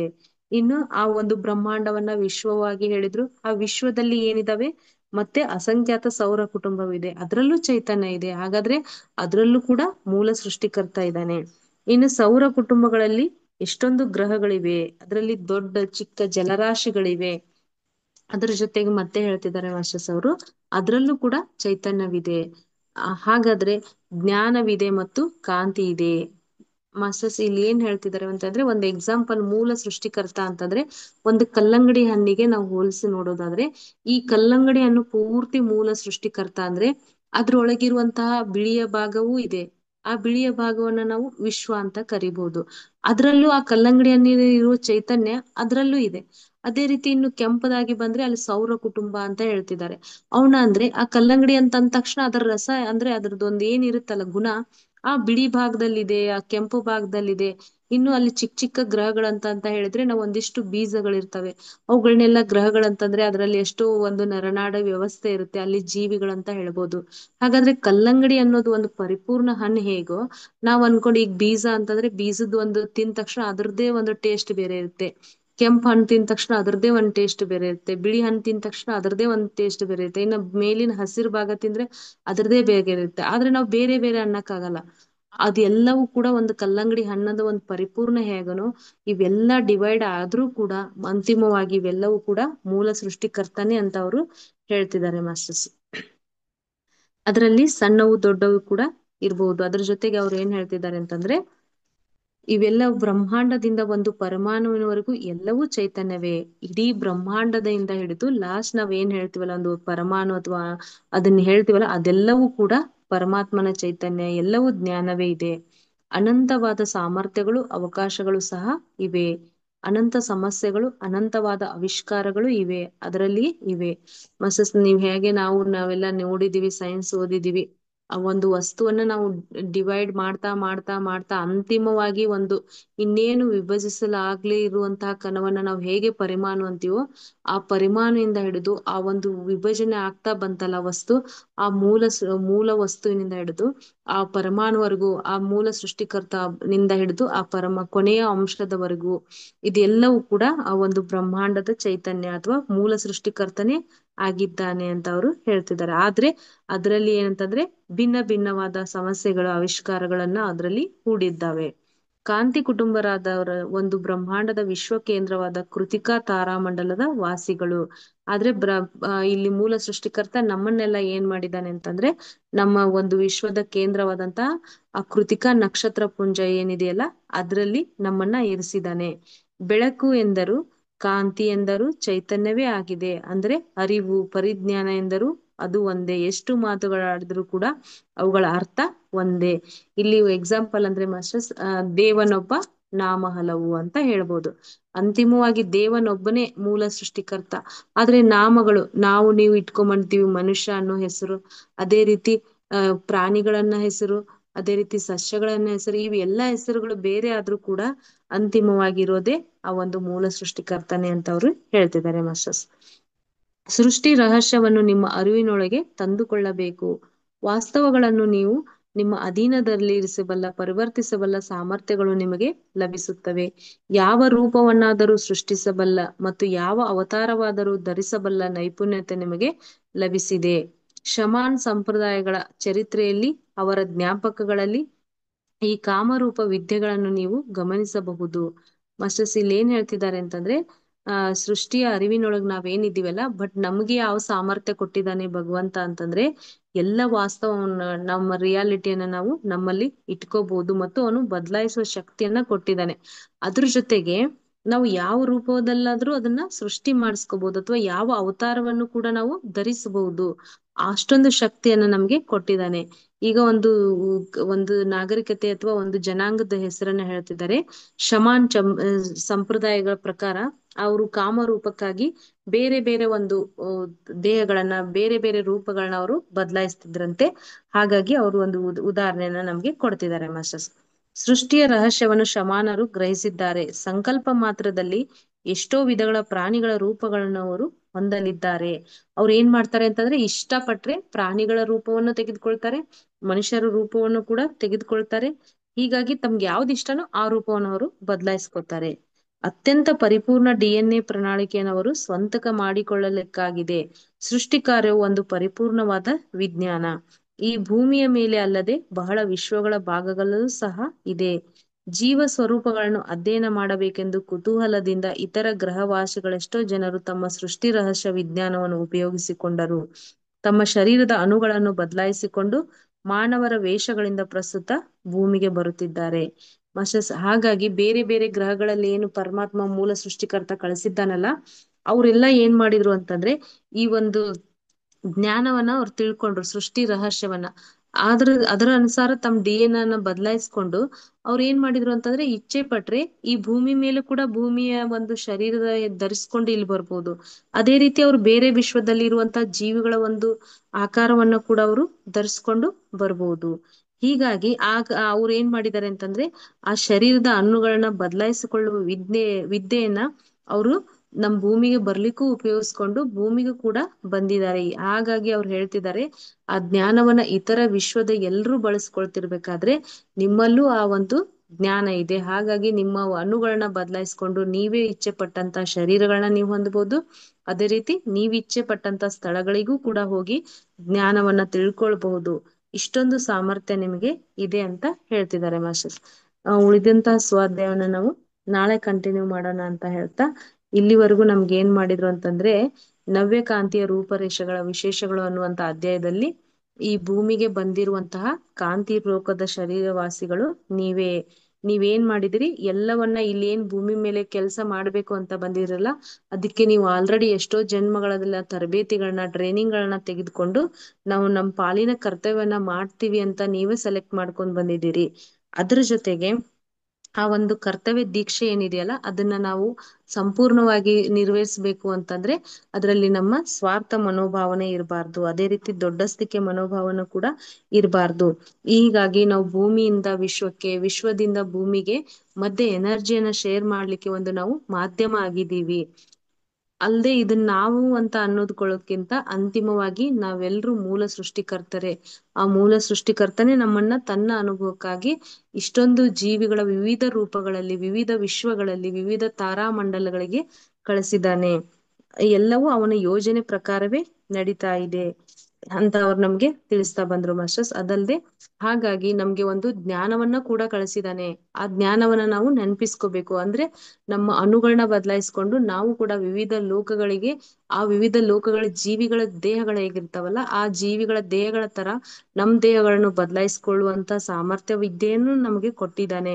ಇದನ್ನ ಬೇರೆ ಲೋಕದ ಜೀವಿಗಳು ಈಗ ಆಲ್ರೆಡಿ ಬಳಸ್ತಾ ಇದ್ದಾರೆ. ನೀವು ಕೂಡ ಅದನ್ನ ಬಳಸ್ರಿ ಅಂತ ಅವರು ಹೇಳ್ತಿದ್ದಾರೆ. ಇದರಿಂದ ನಿಮ್ಮ ಜ್ಞಾನವನ್ನ ನೀವು ಹೆಚ್ಚು ಮಾಡ್ಕೊಳ್ರಿ ಅಂತ ಹೇಳ್ತಿದ್ದಾರೆ ಮಾಸ್ಟರ್ಸ್.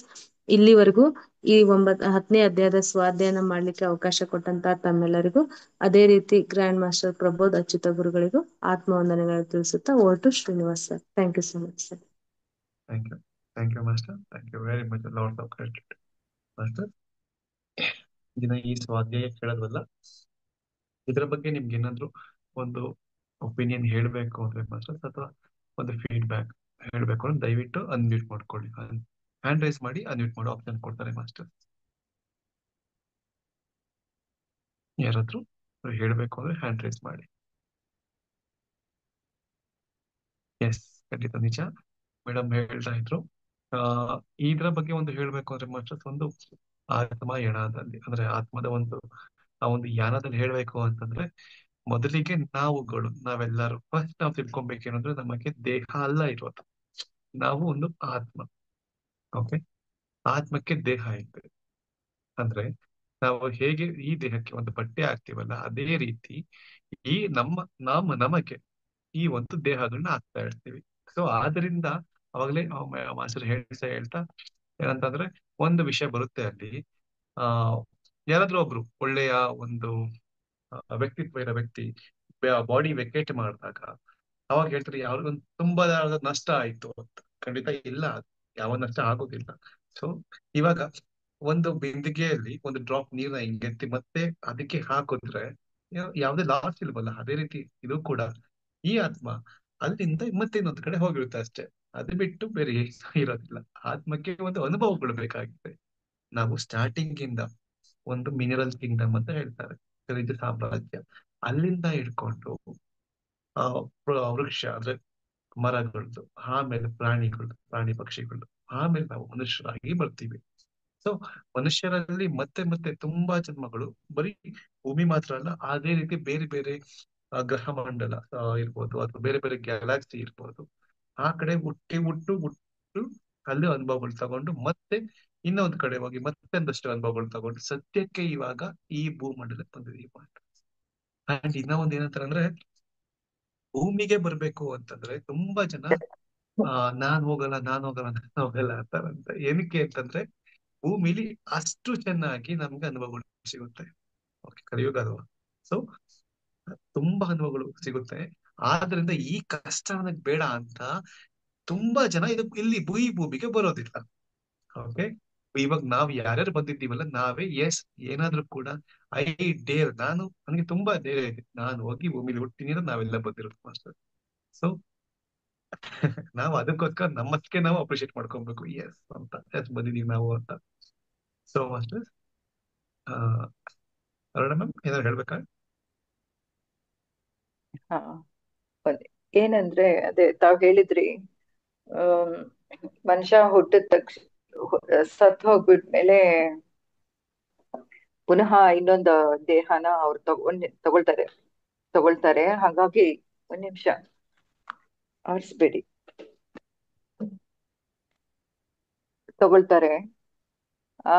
ಹಾಗಾಗಿ ನಾವೇನು ಜೀವ ಆ, ಕಳ್ಕೊಂಡಿರೋದ್ರಿಂದ ಏನ್ ಲಾಸ್ ಇಲ್ಲ, ಅವ್ರಿಗೆ ಇನ್ನೊಂದು ಜೀವ ಸಿಕ್ಕತ್ತೆ ಅಂತ ತಾವ್ ಹೇಳಿದ್ರಿ. ಅದು ಜೀವ ಹೋದ ತಕ್ಷಣನೇ ಅವರು ಮರಹುಟ್ಟ ಆಗ್ಬಿಡತ್ತಾ, ಅಥವಾ ಅಕಾರ್ಡಿಂಗ್ ಟು ಗರುಡ ಪುರಾಣ ನಾನು ಓದಿರೋ ಪ್ರಕಾರ ಅದ್ರಲ್ಲಿ ಅವರು ನಾವು ಮಾಡಿದ ಕರ್ಮಗಳಿಗೆ, ಇಲ್ಲಿ ಮಾಡಿದ ಕರ್ಮಗಳಿಗೆ ಅಲ್ಲಿ ಶಿಕ್ಷೆಗಳಾಗತ್ತೆ. It take some time. ಆಮೇಲೆ ಆ ಫ್ರೀಕ್ವೆನ್ಸಿ ಅಂದ್ರೆ ಅವ್ರ ಕರ್ಮಗಳಿಗೆ ತಕ್ಕ ಹಾಗೆ ಅವ್ರ ತಂದೆ ತಾಯಿಗಳು ಎಲ್ಲಾನು ಜೋಡಿಸಿ ಫ್ರೀಕ್ವೆನ್ಸಿ, ಐ ಮೀನ್ ಒಂದ್ ಸೀಕ್ವೆನ್ಸ್ ಅಲ್ಲಿ ಆ ಮಗು ಏನಾಗುತ್ತೆ ಜನನ ಆಗತ್ತಾ? ಏನಾಗುತ್ತೆ ಅಂತಂದ್ರೆ, ಜೀವ ಒಂದು ಪ್ರಾಣ ಬಾಡಿನ ವೆಕೇಟ್ ಮಾಡ್ತಿದ್ದ ಹಾಗೇನೆ ಅವರು ಆ ಒಂದು ಲೋಕಕ್ಕೆ ಹೋಗ್ತಾರೆ. ಹೋದಾದ ಮೇಲೆ ಮಾಸ್ಟರ್ಸ್ ಅಲ್ಲಿ ಏನಾಗುತ್ತೆ ಅಂತಂದ್ರೆ, ಮತ್ತೆ ಮರುಬಿಟ್ಟು ಸಡನ್ ಆಗಿ ಬರೋದಿಲ್ಲ. ಅಲ್ಲಿ ಒಂದು ಲೈನ್, ಒಂದು ಸೀಕ್ವೆನ್ಸ್ ಇರುತ್ತೆ. ನಾವು ಪ್ರಾಣ ಬಿಡ್ತಿದ್ದಂಗೆನೆ ಅಲ್ಲಿ ಒಬ್ರು ಮಾಸ್ಟರ್ಸ್ ಬರ್ತಾರೆ, ನಮ್ಮ ಹಿರೀಕರು ಈ ಒಂದು ಆತ್ಮನ ಸ್ವಾಗತ ಮಾಡೋದು ಅವರಿಬ್ರು ಬರ್ತಾರೆ. ನಾರ್ಮಲ್ ಜನಗಳಿಗೆ ಅವರ ಪೂರ್ವಜರು ಬರ್ತಾರೆ. ಪೂರ್ವಜರು ಬಂದು ಅವ್ರನ್ನ ಇನ್ವೈಟ್ ಮಾಡಿ ಕರ್ಕೊಂಡು ಹೋಗ್ತಾರೆ. ಯಾರು ಒಬ್ರು ಮಹಾತ್ಮ ಅಥವಾ ಇವರಾಗಿರ್ತಾರಲ್ಲ, ಅವರಿಗೆ ಆ ಒಂಥರ ಏನ್ ಹೇಳ್ಬೇಕು ಅಂತಂದ್ರೆ, ಒಂದು ಸ್ಪೆಷಲ್ ಪವರ್ ಇರುವಂತ ಹೇಳ್ಬೋದು, ಒಳ್ಳೆ ಲೀಡರ್ಸ್ ಅಂತ ಹೇಳ್ಬೋದು. ಅವರು ಬರ್ತಾರೆ. ಅಲ್ಲಿರೋ ಅಧಿಕಾರಿಗಳು ಅಂತ ಬೇಕಾದ್ರೆ ಹೇಳ್ಬೋದು, ಮಾಮೂಲಿ ಪದದಲ್ಲಿ ಮತ್ತೆ ದೈವಗಳು. ಆ ರೀತಿ ಅವರು ಬಂದು ಅವ್ರನ್ನ ಕರ್ಕೊಂಡು ಹೋಗ್ತಾರೆ. ಓಕೆ. ಹ್ಮ್. ಸೊ ಯಾರು ಎನ್ಲೈಟನ್ ಆಗ್ತಾರಲ್ಲ ಮಾಸ್ಟರ್ಸ್, ಅವರಿಗೆ ಯಾವುದೇ ಯಾರು ಕರೆಯೋ ಅವಶ್ಯಕತೆ ಇಲ್ಲ, ಅವರು ಡೈರೆಕ್ಟ್ ಆಗಿ ಹೋಗ್ತಾರೆ. ಸೊ ಈ ರೀತಿ. ಮತ್ತೆ ಅಲ್ಲೋಗಿ ಏನ್ ಮಾಡ್ತೀವಿ ಅಂತ ಅಂದ್ರೆ, ನಮ್ಮ ಕರ್ಮಗಳು, ನಾವು ಮುಂದೆ ನಾವು ಇನ್ನೇನ್ ಮಾಡ್ಬೇಕು, ನಮ್ಮ ಕರ್ಮಾನುಸಾರ ನಾವು ಮುಂದೆ ಏನ್ ಮಾಡ್ಬೇಕು ಅಂತ ಅಲ್ಲೊಂದು ಡಿಸ್ಕಷನ್ ತರ ಮಾಡ್ತೀವಿ ಅಲ್ಲಿ. ಈ ನೆಕ್ಸ್ಟ್ ಜನ್ಮದಲ್ಲಿ ನಾವು, ನನಗೆ ನೀನು ಈ ಒಂದು ಕೆಲಸ ಮಾಡು. ನಾನು ಇವಾಗ ಇಲ್ಲಿ ಇರ್ತೀನಿ, ನನ್ ಸುತ್ತಮುತ್ತ ನನ್ನ ತಂದೆ ತಾಯಿ ಫ್ರೆಂಡ್ಸ್ ಅವರೆಲ್ಲ ಹೇಳ್ತಾರೆ. ನಾವೆಲ್ಲರೂ ಕೂಡ ಎಸ್ ನನ್ಗೆ ಈ ಅನುಭವಗಳು ಲ್ಯಾಕ್ ಆಫ್ ಇದೆ, ಅಂದ್ರೆ ನಂಗೆ ಇನ್ನೂ ಬೇಕಾಗಿದೆ, ಅದು ಹಿಂಗ ಅನುಭವ ಬಂದಿಲ್ಲ. ಸೊ ನಾನ್ ಒಂದು ಕಾರ್ಯ ಮಾಡ್ರಿ, ನೀನು ಅದಕ್ಕೆ ಈ ರೀತಿ ರಿಯಾಕ್ಟ್ ಮಾಡು, ನೀನ್ ಈ ಸಪೋರ್ಟ್ ಮಾಡು, ನೀ ನನ್ನ ಈ ರೀತಿ ಕಾಲೆಡಿ, ಅಥವಾ ನೀ ಈ ತರ ಅಪೋಸ್ ಮಾಡು, ನೀ ನನ್ನ ಬೆನ್ ತಟ್ಟಿ ಮುಂದೆ ತರ್ಸು. ಈ ರೀತಿ ಎಲ್ಲವೂ ಡಿಸ್ಕಸ್ ಮಾಡಿ ಲಾಸ್ಟ್ ಅಲ್ಲಿ ಆ ಆತ್ಮ ಒಂದಷ್ಟು, ಅಂದ್ರೆ ಒಂದೊಂಥರ ಕ್ಯೂ ಸಿಸ್ಟಮ್ ಅಂತ ಅಂದ್ಕೊಡಿ. ಲಿಟರಲಿ ಹಂಗಲ್ಲ, ಒಂದಾದ್ಮೇಲೆ ಒಬ್ರು ಆ ರೀತಿ ಎಷ್ಟೋ ಒಂದು ಸಮಯ ಆದ ಮೇಲೆ ಅವರಿಗೆ ಕರೆಕ್ಟ್ ಆಗಿ ಒಂದು ಟೈಮ್, ಅಂದ್ರೆ ಎಲ್ಲಾರು ಒಟ್ಟಿಗೆ ಹೋಗ್ತಾರಲ್ಲ, ಅಂದ್ರೆ ಒಂದು ಗುಂಪಲ್ಲಿ ಹೋಗ್ತಾರಲ್ಲ. ಗುಂಪಲ್ ಅಂದ್ರೆ ಮೊದ್ಲೇ ಒಬ್ಬರಾದ್ಮೇಲೆ ಒಬ್ರು, ಅಂದ್ರೆ ತಾಯಿ ತಂದೆ ಆದ್ಮೇಲೆ ಆತ್ಮ, ಅವರ ಸಹೋದರರು, ಆ ರೀತಿ ಆ ಟೈಮಿಗೆ ಅವರು ಬರ್ತಾರೆ ಫಸ್ಟ್. ಸೊ ಮೊದಲು ಇನ್ನೊಬ್ರು ಅವರ ಒಂದು ಹಿರೀಕರು ಇನ್ವೈಟ್ ಮಾಡಿ, ಅಲ್ಲಿ ಒಂದು ಡಿಸ್ಕಷನ್ ಆದ್ಮೇಲೆ ಲಾಸ್ಟ್ ಅಲ್ಲಿ ಆತ್ಮಗಳು ಬರ್ತಾರೆ ಇದರಲ್ಲಿ. ಅಂದ್ರೆ ಈ ರೀತಿ ಆಗುತ್ತೆ ಆತ್ಮಯಣ, ಅಂದ್ರೆ ಆತ್ಮದ ಒಂದು ಈ ರೀತಿ ಒಂದು ಇದೆ ಮೇಡಮ್. ಓಕೆ. ಅಂಡ್ ಸ್ವರ್ಗ ನರಕ ಎಲ್ಲ ಹೌದು, ಸ್ವರ್ಗ ನರಕ ಎಲ್ಲ ಒಂದು ಕರ್ಮ ಇದ್ರ ಮೇಲೆ ಆಗುತ್ತೆ, ಅದು ಕೂಡ ಇಲ್ಲೇ ಆಗುತ್ತೆ ಅದು ಕೂಡ. ಸೊ ಅಕಸ್ಮಾತ್ ನನ್ನ ಕರ್ಮ ಕಳೀತು ಅಂತಂದ್ರೆ, ಅಕಸ್ಮಾತ್ ನರಕದಲ್ಲೇ ಪ್ರತಿಯೊಂದು ಶಿಕ್ಷೆ ಆಯ್ತು ಅಂತಂದ್ರೂ ಕೂಡ ಮತ್ತೆ ನಾವ್ ಇಲ್ಲಿ ಬರೋ ಅವಶ್ಯಕತೆ ಇರೋದಿಲ್ಲ ಅಲ್ವಾ ಆ ಟೈಮಲ್ಲಿ. ಹ್ಮ್. ಅಂದ್ರೆ ಸೊ ಭಗವದ್ಗೀತೆನಲ್ಲಿ ಪ್ರತಿಯೊಂದು ಕೂಡ ಏನಂತ ಹೇಳ್ತಾರೆ, ಕೃಷ್ಣ ಸ್ವರ್ಗ. ಕೃಷ್ಣ ಹೇಳಿದಾನೆ, ಇವೇನ್ ನರಕ ಅಥವಾ ನಮ್ಮ ಕರ್ಮಾನುಸಾರ ನಾವು ನರಕಕ್ಕೆ ಹೋಗ್ತೀವಿ ಅಥವಾ ಸ್ವರ್ಗಕ್ಕೆ ಹೋದ್ರು ಕೂಡ ಅದು ಕೂಡ ಪರ್ಮನೆಂಟ್ ಏನಲ್ಲ ಆ ಲೋಕಗಳು. Exactly. Suppose again they have to come back, ಭೂಮಿಗೆ ಬರ್ಬೇಕಾಗತ್ತೆ, ಅಥವಾ ದೈವ ಇಚ್ಛೆ ಪ್ರಕಾರನೋ, ಅಥವಾ ಎಷ್ಟೋ ಸಲ ಮುಕ್ತಿ ಹೊಂದದವರು ಕೂಡ ಪುನಃ ಅವನೇ ಆ ಕಳಿಸ್ತಾನೇನೋ ಮುಕ್ತಿ ಜನ್ಮ ತಾಳಕ್ಕೆ ಹೊಂದೋರ್ದು, ಉದ್ಧಾರ ಮುಕ್ತಿ ಮಾಡೋದಕ್ಕೆ ಅಂತ. ಹೊಂದೋರ್ದು ಒಂದಿದೆ. ಮುಕ್ತಿ ಹೊಂದೋರ್ದು ನೀವು ಕರೆಕ್ಟ್ ತೆಗೆದ್ಮೇಲೆ ಮತ್ತೆ ಜ್ಞಾಪಕ ಬಂದು ಇವಾಗ ಫ್ಲಾಶ್ ಆಯ್ತು. ಹ್ಮ್. ಮುಕ್ತಿ ಹೊಂದೋರ್ಗೆ ಏನಿದೆ ಅಂತಂದ್ರೆ, ಅವರು ಬರೋ ಅವಶ್ಯಕತೆ ಇಲ್ಲ, ಬಟ್ ಅವರ ಒಂದು ಇಚ್ಛೆಯ ಮೇರೆಗೆ ನಾನು ಇನ್ನೂ ಮಾಡ್ಬೇಕು, ಈ ಯೂನಿವರ್ಸ್ ಇನ್ನೂ ಒಂದು ಏನೋ ಕೊಡ್ಬೇಕು ಅಂತ ಒಂದು ಇಚ್ಛೆ ಮೇರೆಗೆ ಅವರು ಮತ್ತೆ ಬರ್ಬೋದು. ಅವರ ಒಂದು ಇಚ್ಛೆ ಮಾತ್ರ ಅಲ್ಲಿ ಕೌಂಟ್ ಆಗೋದು. ಯಾರು ಈ ಕರ್ಮಗಳ ಬಿಟ್ಟು ಆಚೆ ಹೋಗಿರ್ತಾರಲ್ಲ, ಕರ್ಮ ಸಿದ್ಧಾಂತದಿಂದ ಆಚೆ ಹೋಗಿರ್ತಾರಲ್ಲ, ಅವ್ರಿಗೆ ಮಾತ್ರ ಒಂದು ಪ್ರಾವಿಷನ್ ಇದೆ. ಏನಂತ, ನಾನು ಮತ್ತೆ ಬರೋದಕ್ಕೆ ಎಸ್ ನನ್ನ ಇಚ್ಛೆ ಇದೆ, ಅದಕ್ಕೋಸ್ಕರ ನಾನು ನಂಗೆ ಇಷ್ಟ ಬೇಗ, ನಂಗೆ ಮುಕ್ತಿ ಅನ್ನೋದು ಬೇಡ, ನನಗೆ ನಾನು ಇನ್ನೂ ಕೆಲಸ ಮಾಡ್ಬೇಕು, ಇನ್ನೂ ಒಂದು ವರ್ಕ್ ಮಾಡ್ಬೇಕು ಅನ್ನೋರು ಅವ್ರು ಮತ್ತೆ ಬೇಕಾದ್ರೆ ಬರ್ಬೋದು ಮೇಡಮ್ ಅವ್ರು ಕೂಡ. ಅಂಡ್ ಸ್ವರ್ಗ ನರಕ ಎಲ್ಲ ಎಲ್ಲೋ ಇರೋ ಒಂದು ಲೋಕ ಅನ್ನೋದಕ್ಕಿಂತ ಸ್ವರ್ಗ ನರಕ ಎಲ್ಲ ಇಲ್ಲೇ ಇದೆ ಕೂಡ. ಓಕೆ. ಇಲ್ಲ, ನನಗೆ ಯಾವಾಗ್ಲೂ ಒಂದ್ ಅನ್ಸುತ್ತೆ ಸರ್, ಇವಾಗ ಆಸೆಯ ದುಃಖಕ್ಕೆ ಮೂಲ ಅನ್ನೋಂಥದ್ದು ನಮ್ಮ ಬುದ್ಧ ಭಗವಾನ್ರು ಹೇಳಿರುವಂತದ್ದಲ್ಲ. ಹೌದು. ಇವನ್ ನಮ್ಗೆ ಮೋಕ್ಷ ಹೊಂದ್ಬೇಕು ಅನ್ನೋದು ಒಂದು ಆಸೆಯೇ ಅಲ್ವಾ ಅಂತ. ಅದು ಒಳ್ಳೆ ಆಸೆ ಕರೆಕ್ಟ್ ಇರ್ಬೋದು. ಆಗಿ ಆ ಮೋಕ್ಷ ಹೊಂದ್ಬೇಕಾದ್ರೆ, ಎಸ್ ಮೋಕ್ಷ ಹೊಂದ್ತಾ ಇದ್ದೀವಿ, ಆ ಒಂದು ಆಸೆಯಿಂದ ನಾವು ಆ ಒಂದು ಕಾರ್ಯ ಮಾಡಕ್ ಹೋದ್ರೆ ಅದು ಫಲ ನೀಡೋದಿಲ್ಲ. ನಾವೊಂದು ಸಾಧನೆ ಮಾಡ್ಬೇಕು ಅಂತಂದ್ರೆ ಯಾವುದೇ ಆಲೋಚನೆ ಇರಬಾರ್ದು. ಬುದ್ಧ ಆಗಿರ್ಲಿ ಅಥವಾ ಯಾರೇ ಒಬ್ಬ ಯೋಗಿ ಆಗಿರ್ಲಿ, ಮುನಿ ಆಗಿರ್ಲಿ, ಯಾರು ಕೂಡ ಒಂದು ಮೋಕ್ಷ ತಗೊಂಡಿದ್ದಾರೆ ಅಂತಂದ್ರೆ ಆ ಆಸೆ ಕೂಡ ಆಚೆ ಬಂದಿರ್ತಾರೆ, ಆ ಆಸೆಯಿಂದ ಕೂಡ ಆಚೆ ಬಂದಿರ್ತಾರೆ. ಅವಾಗ ಮಾತ್ರ ನಮ್ಗೆ ಸಿಗೋದು ಆ ಒಂದು ಮುಕ್ತಿ ಅಥವಾ ಮೋಕ್ಷ. ಎಷ್ಟು ಕ್ಯೂರಿಯಸ್ ಅಲ್ಲ ರಿಯಲಿ. ಎಷ್ಟು ಆಮೇಲೆ ಕ್ಯೂರಿಯಸ್, ಎಷ್ಟು ಶುದ್ಧ, ಎಷ್ಟು ಆನಂದವಾಗಿದೆ. ಅದು ಎಸ್ ಮ್ಯಾಮ್. ಜಯಶ್ರೀ ಮ್ಯಾಮ್, ನೀವೇನ ಹೇಳ್ಬೇಕಾ? Thank you sir, thank you. Thank you madam. ಆತ್ಮದ ಕತೆ ಹೇಳ್ತಾ ಇದ್ರೆ ಎಷ್ಟು ಕ್ಯೂರಿಯಾಸಿಟಿ, ಎಷ್ಟು ಆಸೆ ಕೇಳಕ್ಕೆ. ನೀವು ಇಡೀ ದಿನವೆಲ್ಲ ಹೇಳ್ತಾ ಇದ್ರು ಕೇಳ್ತಾನೆ ಇರ್ತೀವಿ. ಅವ್ರು ಕೇಳಿರೋ ಪ್ರಶ್ನೆ ಉತ್ತರ ಎಲ್ಲ ತುಂಬಾ ಒಂಥರ ಸಮಂಜಸ ಇತ್ತು. ಇಟ್ ಈಸ್ ಎಂಡ್ಲೆಸ್ ಅನ್ಸುತ್ತೆ ಸರ್ ಈ journey. It is endless. End and after entering Gudakesha clarity ಬರಕ್ ಸ್ಟಾರ್ಟ್ ಆಗುತ್ತೆ. We are getting lot of clarities ಅನ್ಬೋದು.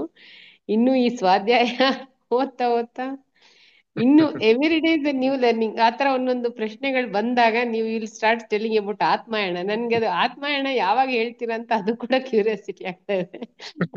Every one is eager to know, everyone. So ಅದಕ್ಕೆ ಗ್ರ್ಯಾಂಡ್ ಮಾಸ್ಟ್ರು ನೀವು ಪ್ರಶ್ನೆ ಕೇಳ್ಕೊಂಡು ಬೇರೆ ಕಡೆ ಸೋರ್ಸ್ ಇಂದ ತಗೊಳ್ಳೋ ಬದಲು ನಿಮ್ಮಲ್ಲೇ ನೀವು ಪ್ರಶ್ನೆನ ಉತ್ತರ ಕಂಡ್ಕೊಳ್ಳಿಕ್ಕೆ ಈ ಸಾಧನೆ ಮಾಡಿ ಅಂತ ನಮ್ನೆಲ್ಲ ಎಷ್ಟು ಚೆನ್ನಾಗಿ ಒಂದು ಶಿಸ್ತುಬದ್ಧವಾಗಿ ಕೂರಿಸಿದ್ದಾರೆ ನಮ್ಮನ್ನ. Every day we have to do sadhana and will get clarity ಅಂತ.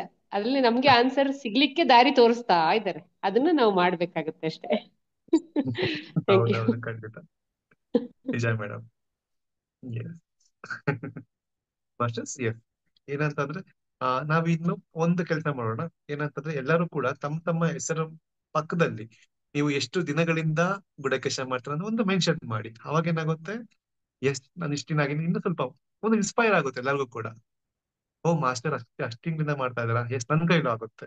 ಓ ಈ ಮಾಸ್ಟರ್ ಇಷ್ಟು ವರ್ಷದಿಂದ ಮಾಡ್ತಾರೆ, ನಾನು ಮಾಡ್ತೀನಿ ಅನ್ನೋದು ಒಂದು ಇನ್ಸ್ಪಿರೇಷನ್ ಬರುತ್ತೆ. ಸೊ ಪ್ರತಿಯೊಬ್ರು ಕೂಡ ಆ ಎಷ್ಟ್ ತಿಂಗಳು, ಇಷ್ಟು ವರ್ಷ, ಇಷ್ಟು ತಿಂಗಳು, ಇಷ್ಟು ದಿನ, ಈ ರೀತಿ ಡೈಲಿ ಒಂದೊಂದು ಅಪ್ಡೇಟ್ ಮಾಡ್ಕೊಂಡು ಹೋಗೋಣ ಮಾಸ್ಟರ್. ಓಕೆ, ಎಲ್ಲರೂ ಕೂಡ ಶುರು ಆಗೋದು ಫಸ್ಟ್ ಡೇ ಇಂದ. ಇವತ್ತು ನಾವು ಬಂದು ಬುಡಕೇಶ ಬಂದು 10 ಡೇಸ್ ಆಯ್ತು ಅಂತ ಅಂದ್ಕೋಣ, ಪರವಾಗಿಲ್ಲ. 10 ವರ್ಷ ಆದ್ಮೇಲೆ 10 ವರ್ಷ 10 ದಿನ ಆಗಿರುತ್ತೆ ಅದು. ಸೊ ಇವಾಗ 10 ಡೇಸ್ ಅಂತಾನೆ ಹಾಕೋಣ. ಸೊ ಪ್ರತಿಯೊಬ್ರು ಕೂಡ ಆ ರೀತಿ ನೇಮ್ ನ ಒಂದು ಡಿಸೈನ್ ಮಾಡೋಣ master. Lakshmi madam hand raise ಮಾಡಿದ್ರ. ಸರ್ ಮೇಡಮ್ ಅವ್ರು ಕೇಳಿದ್ರಲ್ಲ ಸರ್, ಅದಕ್ಕೋಸ್ಕರ ಮಾತಾಡ್ಬೇಕನ್ನಿಸ್ತು.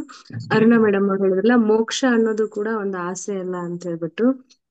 ಮೇಡಮ್ ಇಲ್ಲಿ ಮೂಲ ಸೃಷ್ಟಿಕರ್ತ ಅಂತ ಏನಿದಾರಲ್ಲ, ನಾವು ಜಸ್ಟ್ ಮೋಕ್ಷ ಅನ್ನೋದು ಒಂದು ಅಂತಿಮ ಅನ್ಕೊಂಡಿದ್ವಿ. ಬಟ್ ಆಕ್ಚುಲಿ ಅದು ಒಂದು ಜರ್ನಿ ಮೇಡಮ್, ಅಷ್ಟೇ, ಅಂತಿಮ ಅಂತ ಏನಿಲ್ಲ.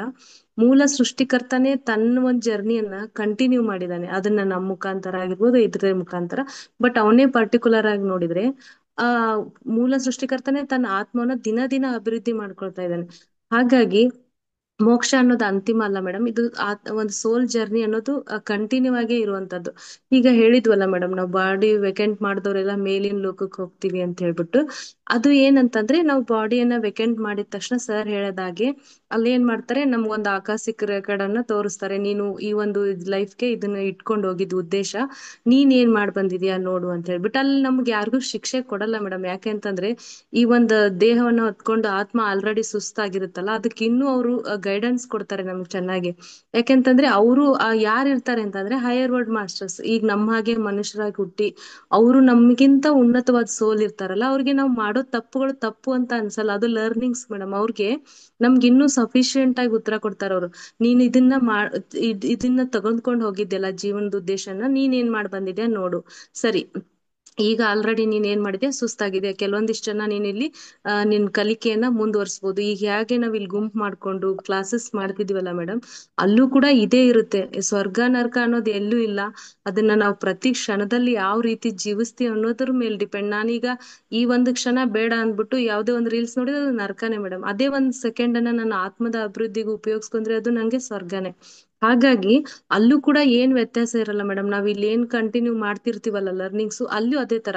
ಅದಕ್ಕೋಸ್ಕರ ಆ 64 ಕಲೆಗಳು ಏನಿದಾವಲ್ಲ ಮೇಡಮ್, ವಿದ್ಯೆಗಳು, ಅವುಗಳಲ್ಲಿ ನಾವು ಅಟ್ಲೀಸ್ಟ್ ಒಂದ್ 3-4 ವಿದ್ಯೆಗಳನ್ನಾದ್ರೂ ಕಲ್ತಿರ್ಬೇಕು ಅಂತ ಹೇಳ್ತಾರೆ.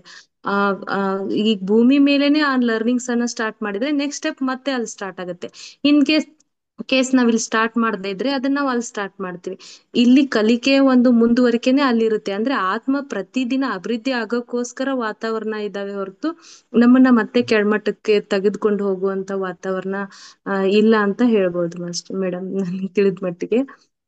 ಹಾಗಾಗಿ ಆತ್ಮದ ಜರ್ನಿ ನಿರಂತರ ಮೇಡಮ್ ಇದು. ಎಸ್ ಅದಕ್ಕೆ ಮೇಡಮ್, ಯಾವ್ದೇ ಕಲಿಕೆ ಇಲ್ಲ ಅಂತ ಅನ್ಸುತ್ತೆ. ಚೆನ್ನಾಗಿ ಹೇಳಿದ್ರ, ನಿಜ ಥ್ಯಾಂಕ್ ಯು ತುಂಬಾ ಸರ್. ಚೆನ್ನಾಗಿ ಹೇಳಿದ್ರ. S S masters. ಓ ನನ್ನೊಂದು ಎಂಟಾಗಿದೆ ಮಾಸ್ಟರ್ಸ್. ಈಗ ಯಾವುದೇ ಕ್ವಶನ್ಸ್ ಇಲ್ಲ ಅಂತ ಅಂದ್ರೆ 1 ಮಿನಿಟ್ ಧ್ಯಾನ ಮಾಡಿ ಗೋಲ್ಡನ್ ಫಾರ್ಮುಲಾ ಕಂಟಿನ್ಯೂ ಮಾಡೋಣ.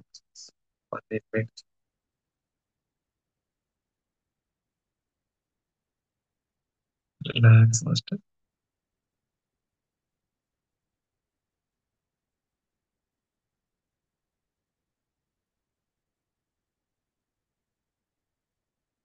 Relax.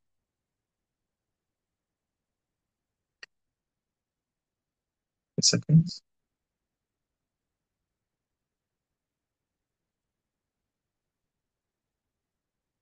5, 4, 3, 2, 1, 0. Thank you. Thank you. Thank you, Marcus. Lots of culture. Thank you. Jai Krishna. Thank you, Master. Thank you. ಈಗ 1 minute ವಾಟರ್ ಬ್ರೇಕ್ ಇರುತ್ತೆ. ವಾಟರ್ ಬ್ರೇಕ್ ಆಗ್ತಿದ್ದಂಗೆ ಗೋಲ್ಡನ್ ಫಾರ್ಮುಲಾ ಇದೇ ಆಗುತ್ತೆ. Golden formula ಭೇಟಿ ಆಗುತ್ತೆ. First T golden formula.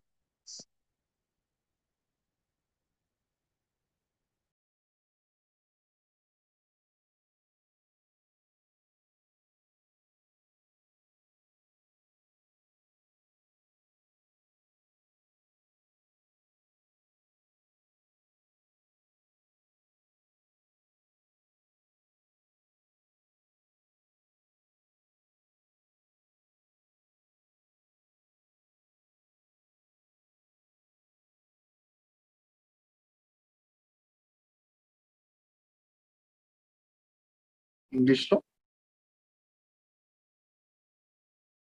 Golden formula. Meditation for quickest enlightenment. Golden formula ಅತಿ ವೇಗದ Let ಜ್ಞಾನೋದಯಕ್ಕಾಗಿ. us do. Those whoever does this formula meditation daily, morning and evening, they get enlightenment within 30 days. Most of the people reaches the enlightened state within first three days or 1 week also. ಯಾರು ಈ formula ಮಾಡ್ತಾರಲ್ಲ ಅವರು 30 ದಿನ ಒಳಗೆ ಜ್ಞಾನೋದಯ ಪಡಿತಾರೆ masters. ಸ್ವಲ್ಪ ಜನ 3 ರಿಂದ 1 ವಾರದ ಒಳಗೆ ಎನ್ಲೈಟ್ಮೆಂಟ್ ಆಗ್ತಾರೆ. So let us start the meditation with the smile on your face and relax yourself. 1 minute meditation. 1 minute meditation. ಮುಖದಲ್ಲಿ ಮಂದಹಾಸ ಇರಲಿ. Relax and relax and relax.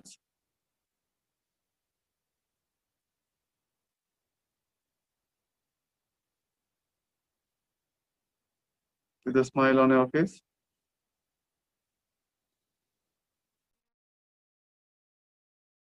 ಮುಖದಲ್ಲಿ ಮಂದಹಾಸ ಇರಲಿ.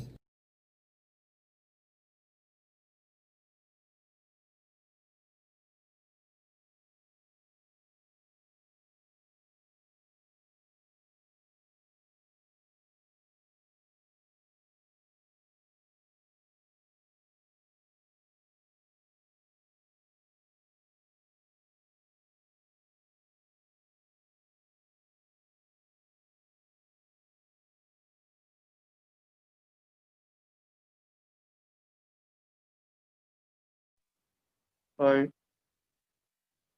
4, 3, 2, 1, 0. Very good. Let us clap for 10 times. 10 ಬಾರಿ ಚಪ್ಪಾಳೆ ಹೊಡೆಯೋಣ master. 1, 2, 3, 4, 5, 6, 7, 9, 10. Very good. Let us go for 1 more minute meditation. Start. ಮತ್ತೊಂದು ಬಾರಿ 1 ನಿಮಿಷ ಧ್ಯಾನ. Smile. Relax your body.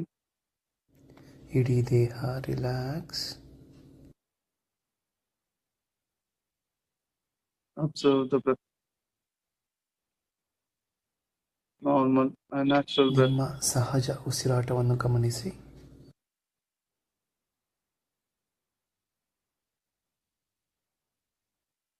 Five, 4, 3, 2, 1, 0. Very good. Now clap for 10 times. ಧ್ಯಾನಕ್ಕೆ 10 ಬಾರಿ ಚಪ್ಪಾಳೆ. Appreciating our meditation. 1, 2, 3.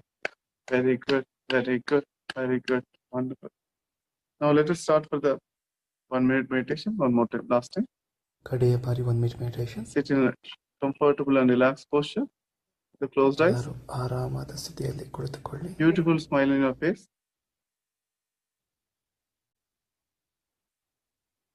ಮುಖದಲ್ಲಿ ಮಂದಹಾಸ.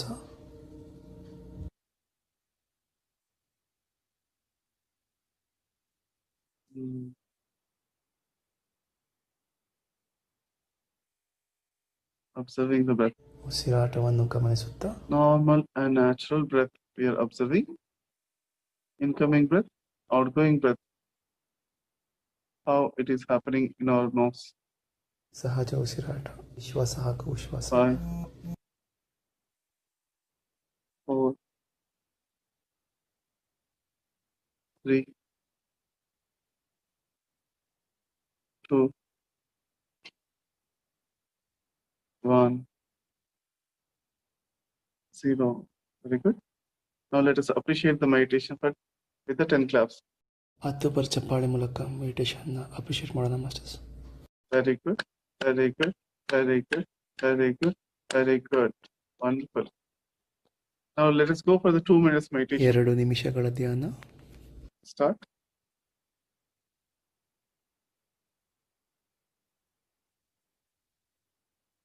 With the beautiful smile in our face. Relax. Shraddha.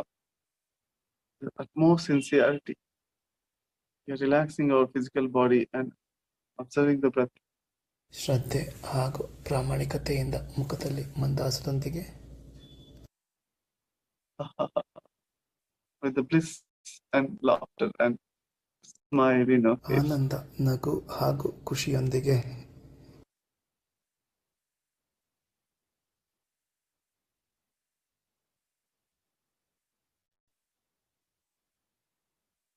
Mm.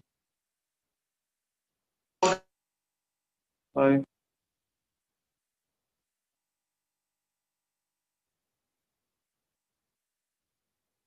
4,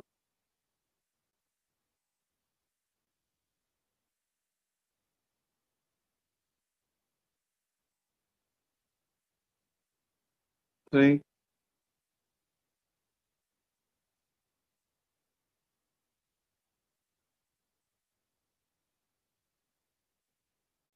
2, relax, 1, 0. Very good. 10 times appreciative claps. ಮತ್ತೆ 10 ಬಾರಿ ಚಪ್ಪಾಳೆ. Very good. Very good. Very good. Very good. Very good. Appreciate yourself. Pat on your posture. ನಿಮ್ಮನ್ನು ನೀವೇ ಗೌರವಿಸಿಕೊಳ್ಳಿ, ಬೆನ್ನು ತಟ್ಟಿಕೊಳ್ಳಿ. Shoulder also. 5 times this side. 1, 2, 3, 4, 5. Very good. Right side. Very good. Very good. Very good. Now let us meditate for 2 minutes. 2 ನಿಮಿಷಗಳ ಧ್ಯಾನ. Start.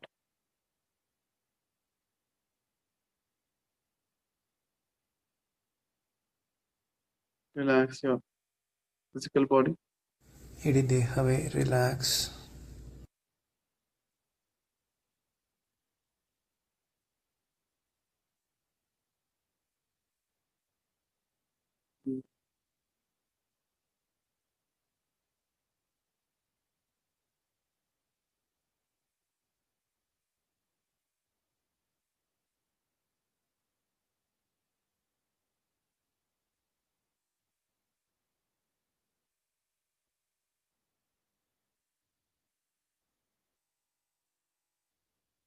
The smile.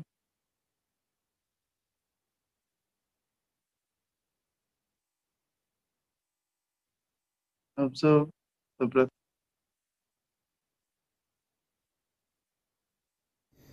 Smile ಮಾಡುತ್ತಾ ನಿಮ್ಮ ಉಸಿರಾಟವನ್ನು ಗಮನಿಸಿ masters.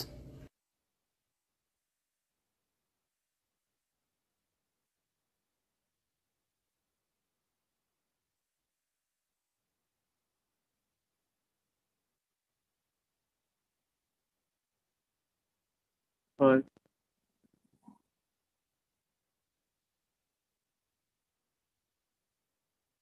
4,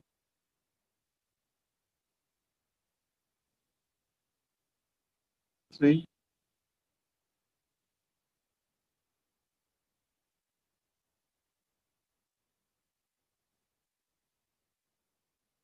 2,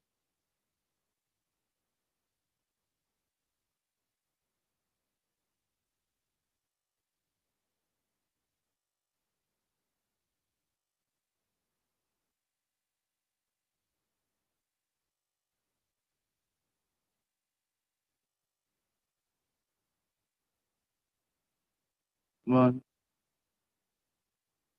0. Very good. Let's clap and appreciate our meditation. ಚಪ್ಪಾಳೆ ಮೂಲಕ ಧ್ಯಾನವನ್ನು ಅಭಿನಂದಿಸಿ. Wonderful, wonderful, wonderful, wonderful, wonderful. Pat on your shoulder and appreciate for the wonderful meditation. Wonderful, wonderful, wonderful. Other shoulder, wonderful, wonderful. Very good, very good. So last 2 minutes meditation. Start. ಕಡೆ 2 ಬಾರಿ 2 minutes meditation.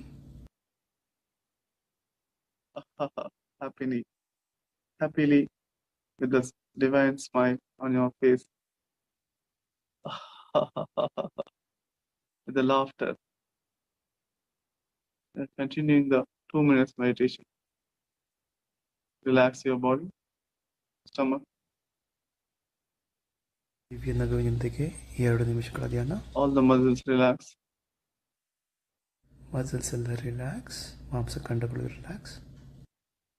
Relax and relax.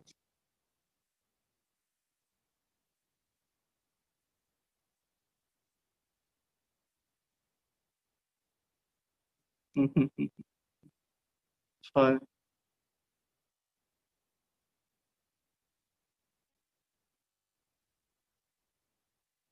4,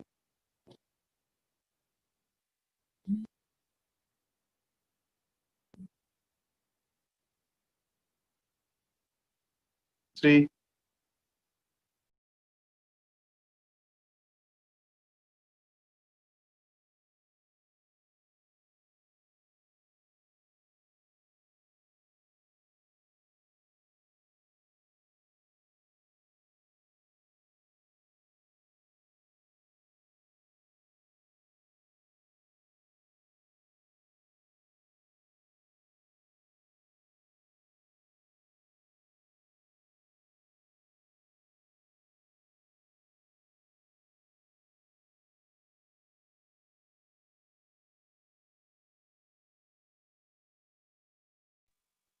1.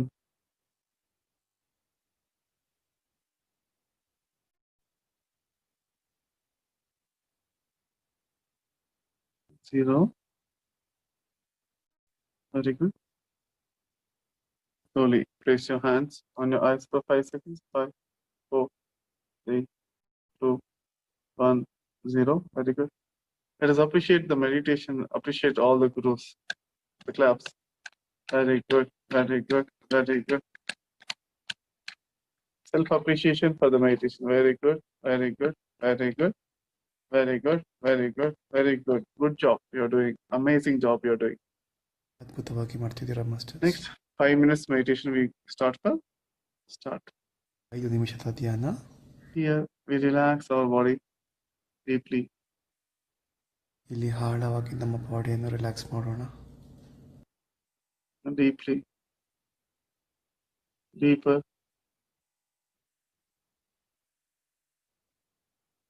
relaxation of our physical body. ಬಹಳವಾದ relaxation. Forehead is relaxed. ಹಣೆ relax. Eyebrows are relaxed. ಹುಬ್ಬುಗಳು relax. Eyes are relaxed. ಕಣ್ಣುಗಳು relax.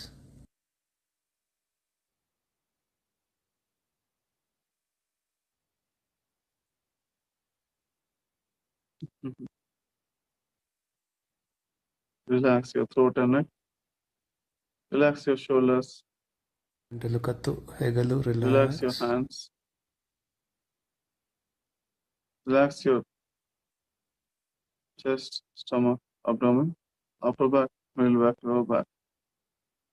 Relax all parts of your body. ಎದೆ, ಹೊಟ್ಟೆ, abdomen, lover back, middle back, upper back Relax. Relax. The more we get relaxed, physical body is getting relaxed, the more blissfulness we can feel. ಹೆಚ್ಚು relax ಅಂದರೆ ಹೆಚ್ಚು blissful. Happiness and blissfulness. Smile. ನಗು, ಸಂತೋಷ, ಆನಂದ. 5. Relax and relax and relax. 4.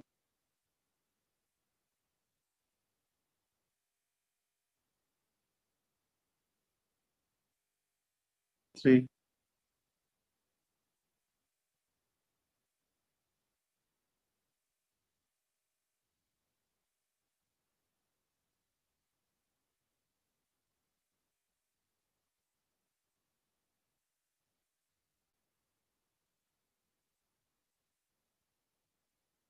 2.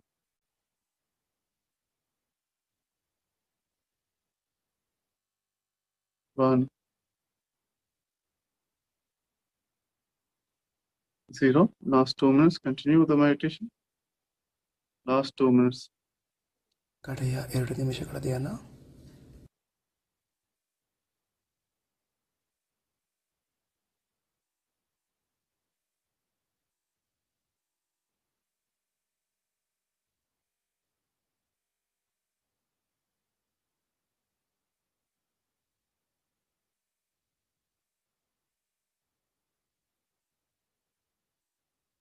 Mhm. Relax and comfortable posture. Stable. Physical body is stable without movement as much as possible. ಅಲುಗಾಡದೆ ಕುಳಿತುಕೊಳ್ಳಿ. ಎಷ್ಟಾಗುತ್ತೋ ಅಷ್ಟು ಹೊತ್ತು.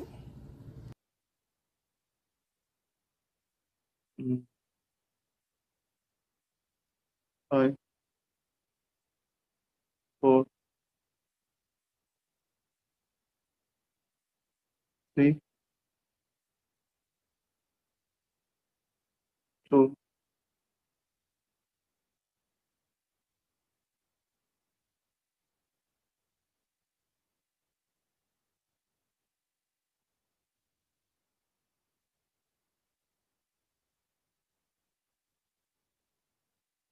1.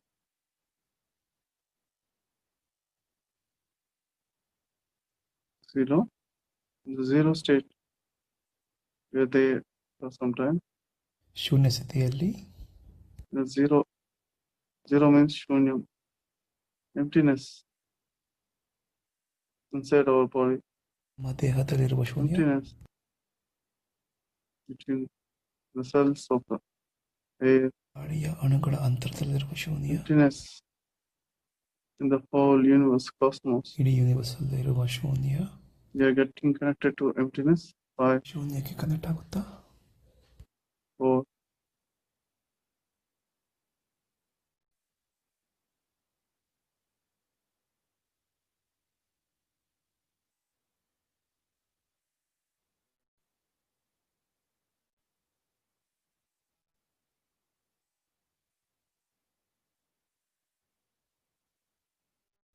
Very good. Slowly. Place your hands on your eyes for 5, ನಿಮ್ಮ ಕಣ್ಣುಗಳ ಮೇಲೆ ಕೈ ನೀಡಿರಿ. 3, 2, 1, 0. Now rub your hands for 10 times. ಎಲ್ಲರೂ 10 ಬಾರಿ ನಿಮ್ಮ ಕೈಗಳನ್ನು ಉಜ್ಜಿರಿ. Now rub your hands for 20 times quickly, fast. 1, 2. ಈಗ ಜೋರಾಗಿ 20 ಬಾರಿ. Now do not touch your hands to face, but little bit gap. Feel the energies, feel the vibrations. ನಿಮ್ಮ ಮುಖವನ್ನು ತಾಗದೆ ನಿಮ್ಮ ಕೈಗಳನ್ನು ಮುಖದ ಮೇಲೆ ಇಟ್ಟಿರಿ ಮಾಸ್ಟರ್ಸ್. ಎನರ್ಜಿ ಫೀಲ್ ಮಾಡಿ. Of your hands to your face, facial massage. 5, 4, 3, 2, 1, 0. Now touch your face and gently ಈಗ ನಿಮ್ಮ ಮುಖವನ್ನು ಕೈಗಳಿಂದ ಮುಟ್ಟುತ್ತಾ ಆ ಸ್ಪರ್ಶವನ್ನು ಫೀಲ್ ಮಾಡಿ masters. feel the touch of the hands.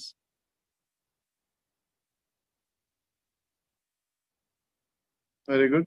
Let us start another second 5 minutes meditation. ಮತ್ತೊಂದು ಬಾರಿ The beautiful smile on our face. ಮುಖದಲ್ಲಿ ಮಂದಹಾಸದೊಂದಿಗೆ Sincerely